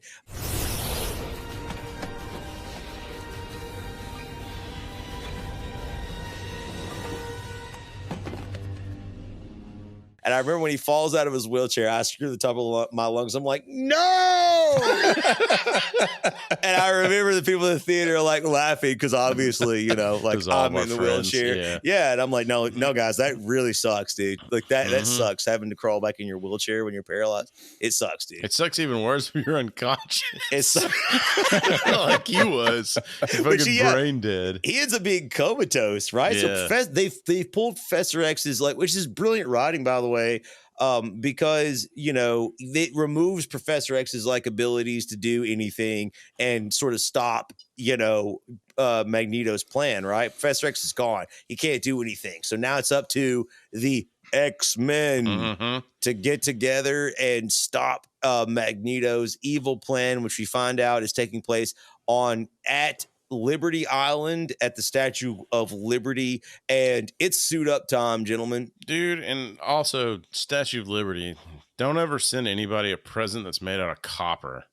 Fucking let me teach you a little bit of something about corrosion, ladies and gentlemen. It's gonna get green. I mean, when I was a kid, I thought it was just like painted green. Yeah, me too. It turns out it just don't send copper. When they get on, they're like, okay, you know, they're getting in the fucking arguments, but they're suited up, they're ready to go. When they all put the suits on and they're in the fucking Blackbird, they have some fun back and forth. Wolverine, what does he say? Like, do you actually wear these out in public? And he's like, what would you prefer? Like, what was yellow spandex? Yellow spandex. Dude, yeah, I was like, fuck yeah, nice little callback, nice little Easter egg. And the whole time, like Wolverine and Cyclops are fighting, like, which they have been the entire movie, obviously, ever since Wolverine basically grabbed Cyclops, like at the very beginning. But like they've just been arguing and they're at each other's throats, and it's super funny, man. Like their whole dialogue to each other. But they do suit up, jump in the Blackbird, and they head towards Liberty Island. Like, so it's a classic WWE fucking 6-man tag. Right. And the psychology is Shadwick, you fight somebody, Leaf, you fight somebody, Chris, you fight somebody. So everybody pairs off. And luckily for Hugh Jackman, he got to pair up with Rebecca Romijn-Stamos. Rebecca Romijn, dude. So they Magneto's thugs face off against the X-Men, and dude, it's such a cool scene. Like everybody fights their own group of people. Yeah. And my only problem with this, and this has always bothered me, this is my actually biggest bugaboo about this, beyond the wire work and even the bad dialogue, that moment where he's fighting Mystique and she has claws and Wolverine has claws and he cuts her claws off. Yeah. I'm like, bro, that is her flesh, dude. Like, those are not real claws. Wait.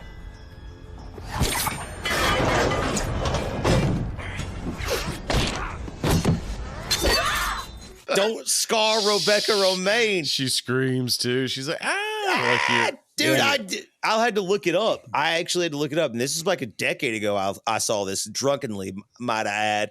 I was like, her claws aren't even real. This is part of her body. I'm going to look this up. And I looked it up, dude. And like, again, confirmed, like, she cannot make claws or copy mutant abilities. She can only look like the person. So they messed that up in the film. It's a tiny bugaboo. Well, also when they first walk into the interior of the Statue of Liberty, she's there posed as a miniature statue. Right. I didn't really like that either, because like, if she can do that, like, can she just turn into anything? Right. I don't. Like powers activate? Yeah. Like a hammer or a piece of shit? Like garbage, a piece of shit. Garbage, a piece of shit? I couldn't remember the first word. Garbage or a piece of shit? But you do, again, this is what we talked about earlier. You do have Toad, who's a fucking dumb character, but Toad does a little Darth Maul tribute here. He's got some badass fighting, of course, because, dude, Ray Park is badass. He's so badass, dude. And he actually makes, in my opinion, he makes him the wire work look a little bit better too. He's like Khan. Yeah, he's a hard ass. He has that. He does have that one. He has that one pose early in this where it's the martial arts, almost like the hero fall, where he's like down with his arm back or whatever. And then I think towards the end of one of these scenes is when he kicks like one of the posts off or something, and he does a quick Darth Maul fucking spin to be when he jumps into like, and he attacks two at once, he does like this split kick. And that's what I'm telling you, like his wire work is less bad than some of the others because of his ability as a martial artist, dude. And you also get to see some of his powers. Remember he spits that shit in Jean Grey's face? It almost kills her. She nearly suffocates to death. She like covers her mouth with this, like, I don't know. I need to eat some celery or something. Some pineapple juice. Yeah, whatever. Bro, it's disgusting. Hydrate. But they're all defeated summarily. Mystique is stabbed to death, basically, you think in a moment, because she keeps trying to like trick Wolverine into, she's first and foremost an insanely gifted fighter. Shout out to Bryan Singer. It's literally just an homage to Rebecca Romijn's body. She's posing half the time, dude. She's so sexy and so tight. So she unbelievably tight. I really wanted there to be a scene somewhere in this movie where Cyclops is just like going ham, like where like Wolverine notices like how good of a fighter he is. Right. I agree with you. He is portrayed so much of a Chad style dick. I was gonna say that, dude. The entire time he doesn't ever get his flowers, and I agree with you on that. I think that was a missed opportunity. If we could just delete the Senator Kelly scene and use that budget to let Cyclops be more of a badass, that would have been a better spent. Brian, please, director's cut. Release the cut. So everybody's defeated, right? So right. Like Wolverine stabs Mystique. All right, Chadwick, I'm gonna give you the honor, dude. I mean, the worst line in the film was delivered when Toad is defeated by none other than Halle Berry. This is the worst line in a major cinematic film of all is a bold time. Statement. It is. Fight me. Like, tell in the comment section if you disagree with me. Tell me a worse major big budget. I'm not talking. Don't go back to any low budget films. Killing Martha. Dude. No, this is still worse than that. This is still way worse than that, dude. Why did you say that name? The worst line. What happens when a toad when it's struck by lightning? The same thing that happens to everything else.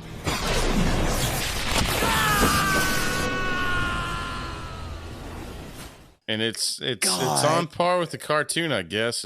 God damn, it's bad. So this was a Joss Whedon line, and he didn't like it after it came out because he sucks. Well, he meant it with the attached to it. And he realized he's an idiot. You have to think he meant it with the intent of a line being delivered from Buffy the Vampire Slayer. Okay. So if it's delivered that way, that kind of sarcastic, cocky attitude, it's completely different. So when it's monotone Storm, not so much, and with a terrible Kenyan accent, and that's great. I mean, she lost that in all the sequels. Like, I mean, she didn't even try. It's great that Joss Whedon has that caveat to get himself out of writing a shitty line for somebody. So, good for you, buddy. I'm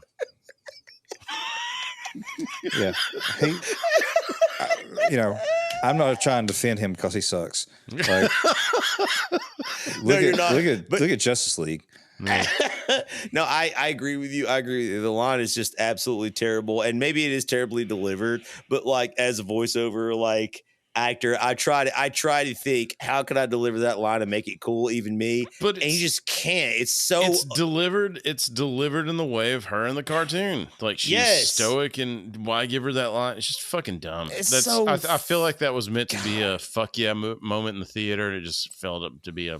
Yeah, but I mean, it would have been better off if it was like Cyclops holding down whoever he was fighting. He's holding down, and he's like, "What happens to a toad when it gets struck by lightning?" Yeah, exactly. Like that. There's 1,000 ways to do it. I mean, we're nitpicking, obviously, because the movie's badass.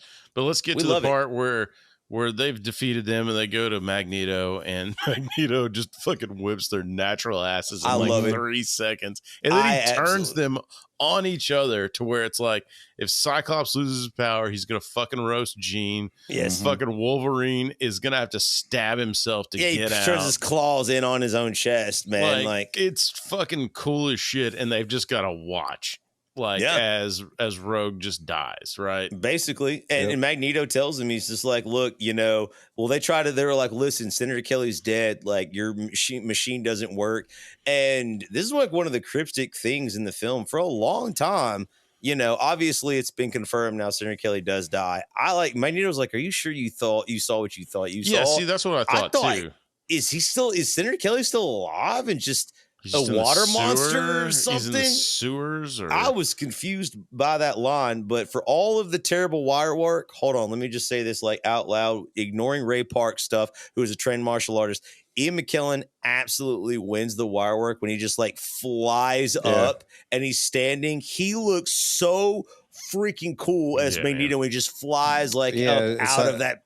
Yeah, it's like regal. Like, it's so cool, man. I still think that scene looks so clean. And as he's flying upwards, like fireworks are going off, like behind him. It's I always love like that when it's so clean. When filmmakers put that shit in the background where they kind of combine two events to where you get a natural effect that's not a natural effect. Yeah, there's double rotation on that too because Magneto is spinning in one direction as he's going up, and the camera is doing a wide spin in the opposite direction. And the fireworks are in the fucking background. It's so badass, man. And so he transfers his powers to Rogue and turns the machine on, and it begins, right? Yep. And obviously we get the final fight scene right after you this. You get to see like Wolverine. As it's like moving its way out, it's making its way towards all these people, and then it's gonna mutate them. And Wolverine, so Hugh Jackman perfects this later on, but even this one's good. Like he's like you said, he's got his claws tucked in there, and he just has to do that.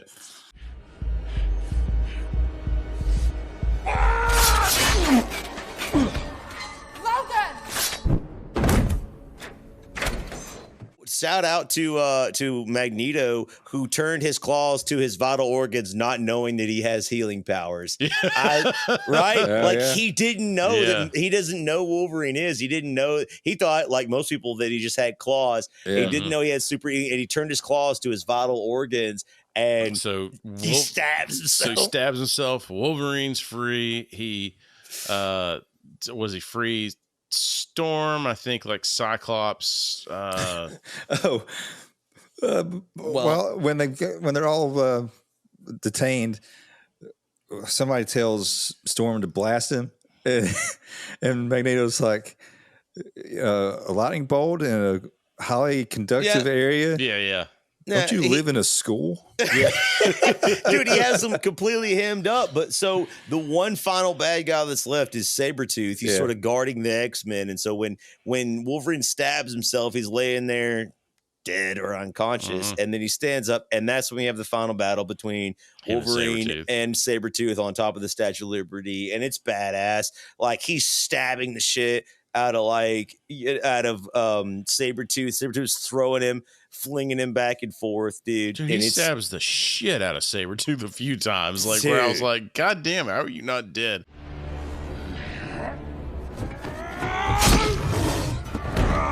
Why won't you die?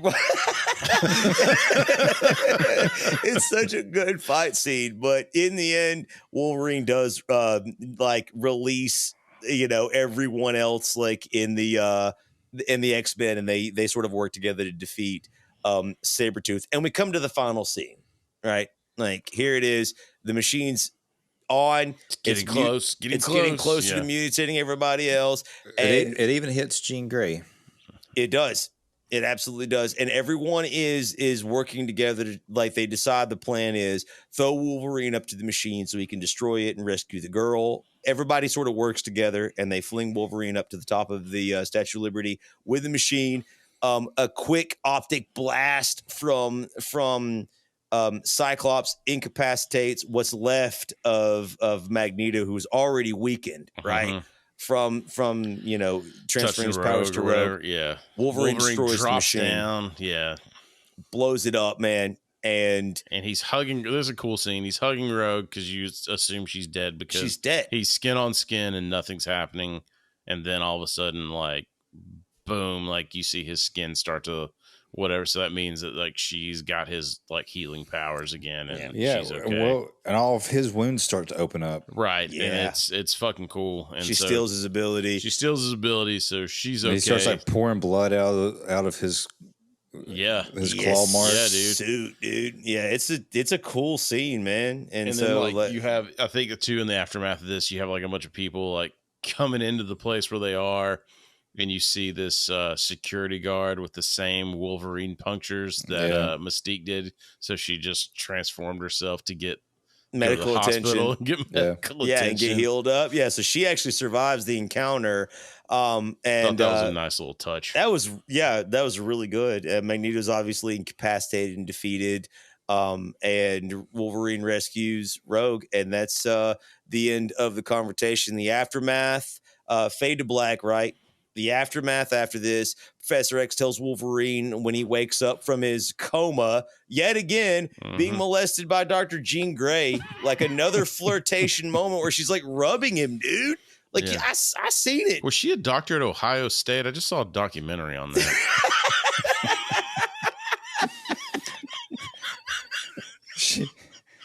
You think she's like she touched him. She's like scratch him in different places, see if he kicks his leg like a dog. Oh, no, dude.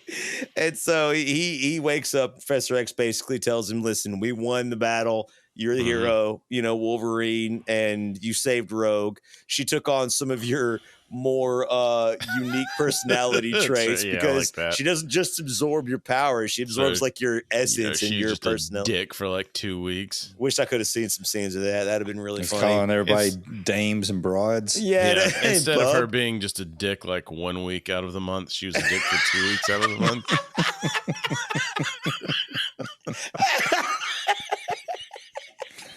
Men, we don't know what we did. And so, healing up, Professor X does tell Wolverine about the abandoned military base in Alkali Lake in Canada up north, and tells him that he might find some answers to his past up there.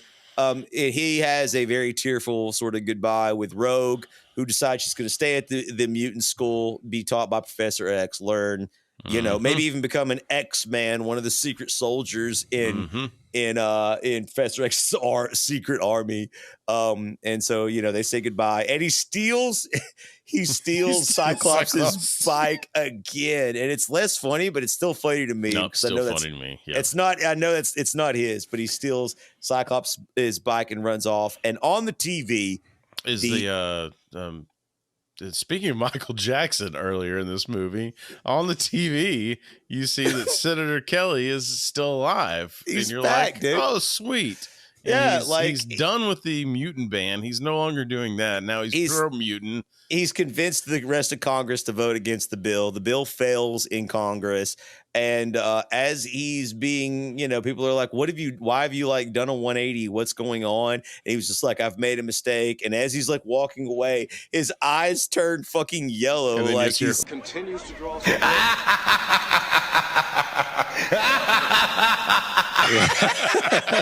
And it freezes. Like, no one saw that, dude. Everyone's looking for lizard people on the TV, bro. Like, constantly, even in real life. Oh man! And then we'll zip through this because it's that's the end, man. That's the end. But you do have, you have your meeting basically setting up the sequel. You have Professor X. That's what I was going to ask. Yeah, had X2 already been greenlit?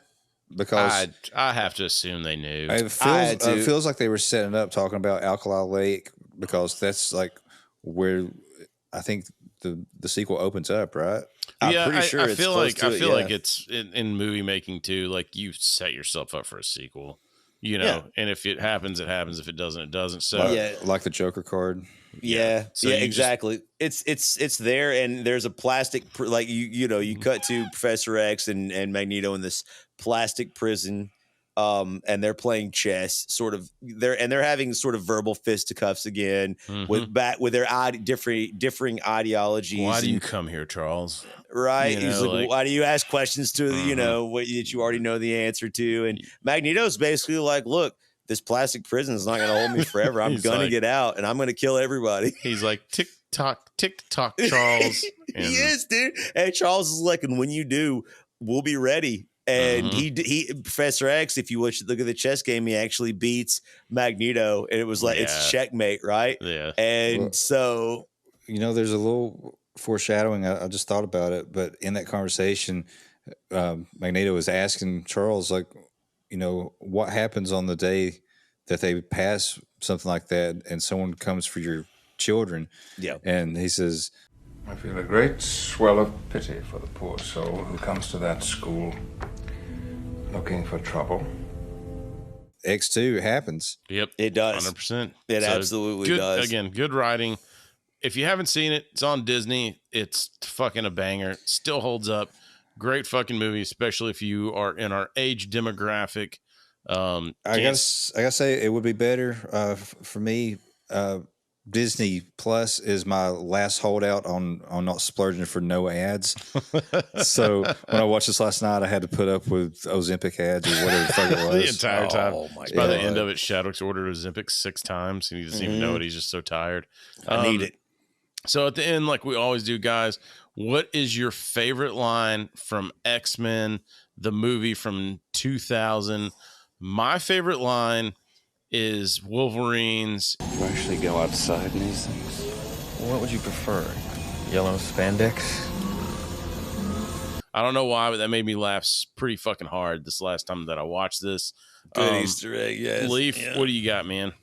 Dude, mine is yet another throwaway, and I know you guys think it's going to be the wheelchair joke, but it's not. It's another Wolverine line when they are assaulting on Liberty Island, and he realizes like he smells Mystique, and Wolverine turns to Cyclops. There's someone here. Where? I don't know. Keep your eye open. Nice. Dude, it's so funny, man. Shadwick, what do you got, man? Mine's a Wolverine line also, but I'm going in a different direction. I probably put way too much thought into this, but it's where he and Rogue are in the truck, and she's looking at his hand, and she goes, "When they come out, does it hurt?" Every time. That's that awesome, is man. a clean line, dude. and That is a clean line. To me, it makes me think of like his whole life has been pain. Yeah, exactly. Yeah. I'm with you on that. Yeah, And- even though he can heal, he does Right. still experience. And so I did have one that was going to be like our favorite character in this, but I'm pretty sure we're all unanimously Wolverine is our favorite character in this movie. It's hard not to be that. Yeah. So with that, guys, remember, like, subscribe, tell your friends about us if you're digging what we're doing. And guys, with that, we'll take it over to our Norm Macdonald clip of the week. Scientists in Japan have invented underwear for men with a special scent that they claim is irresistible to women. Let me tell you something. If you've got a woman's nose in your crotch, you don't need special underwear. I'll tell you that.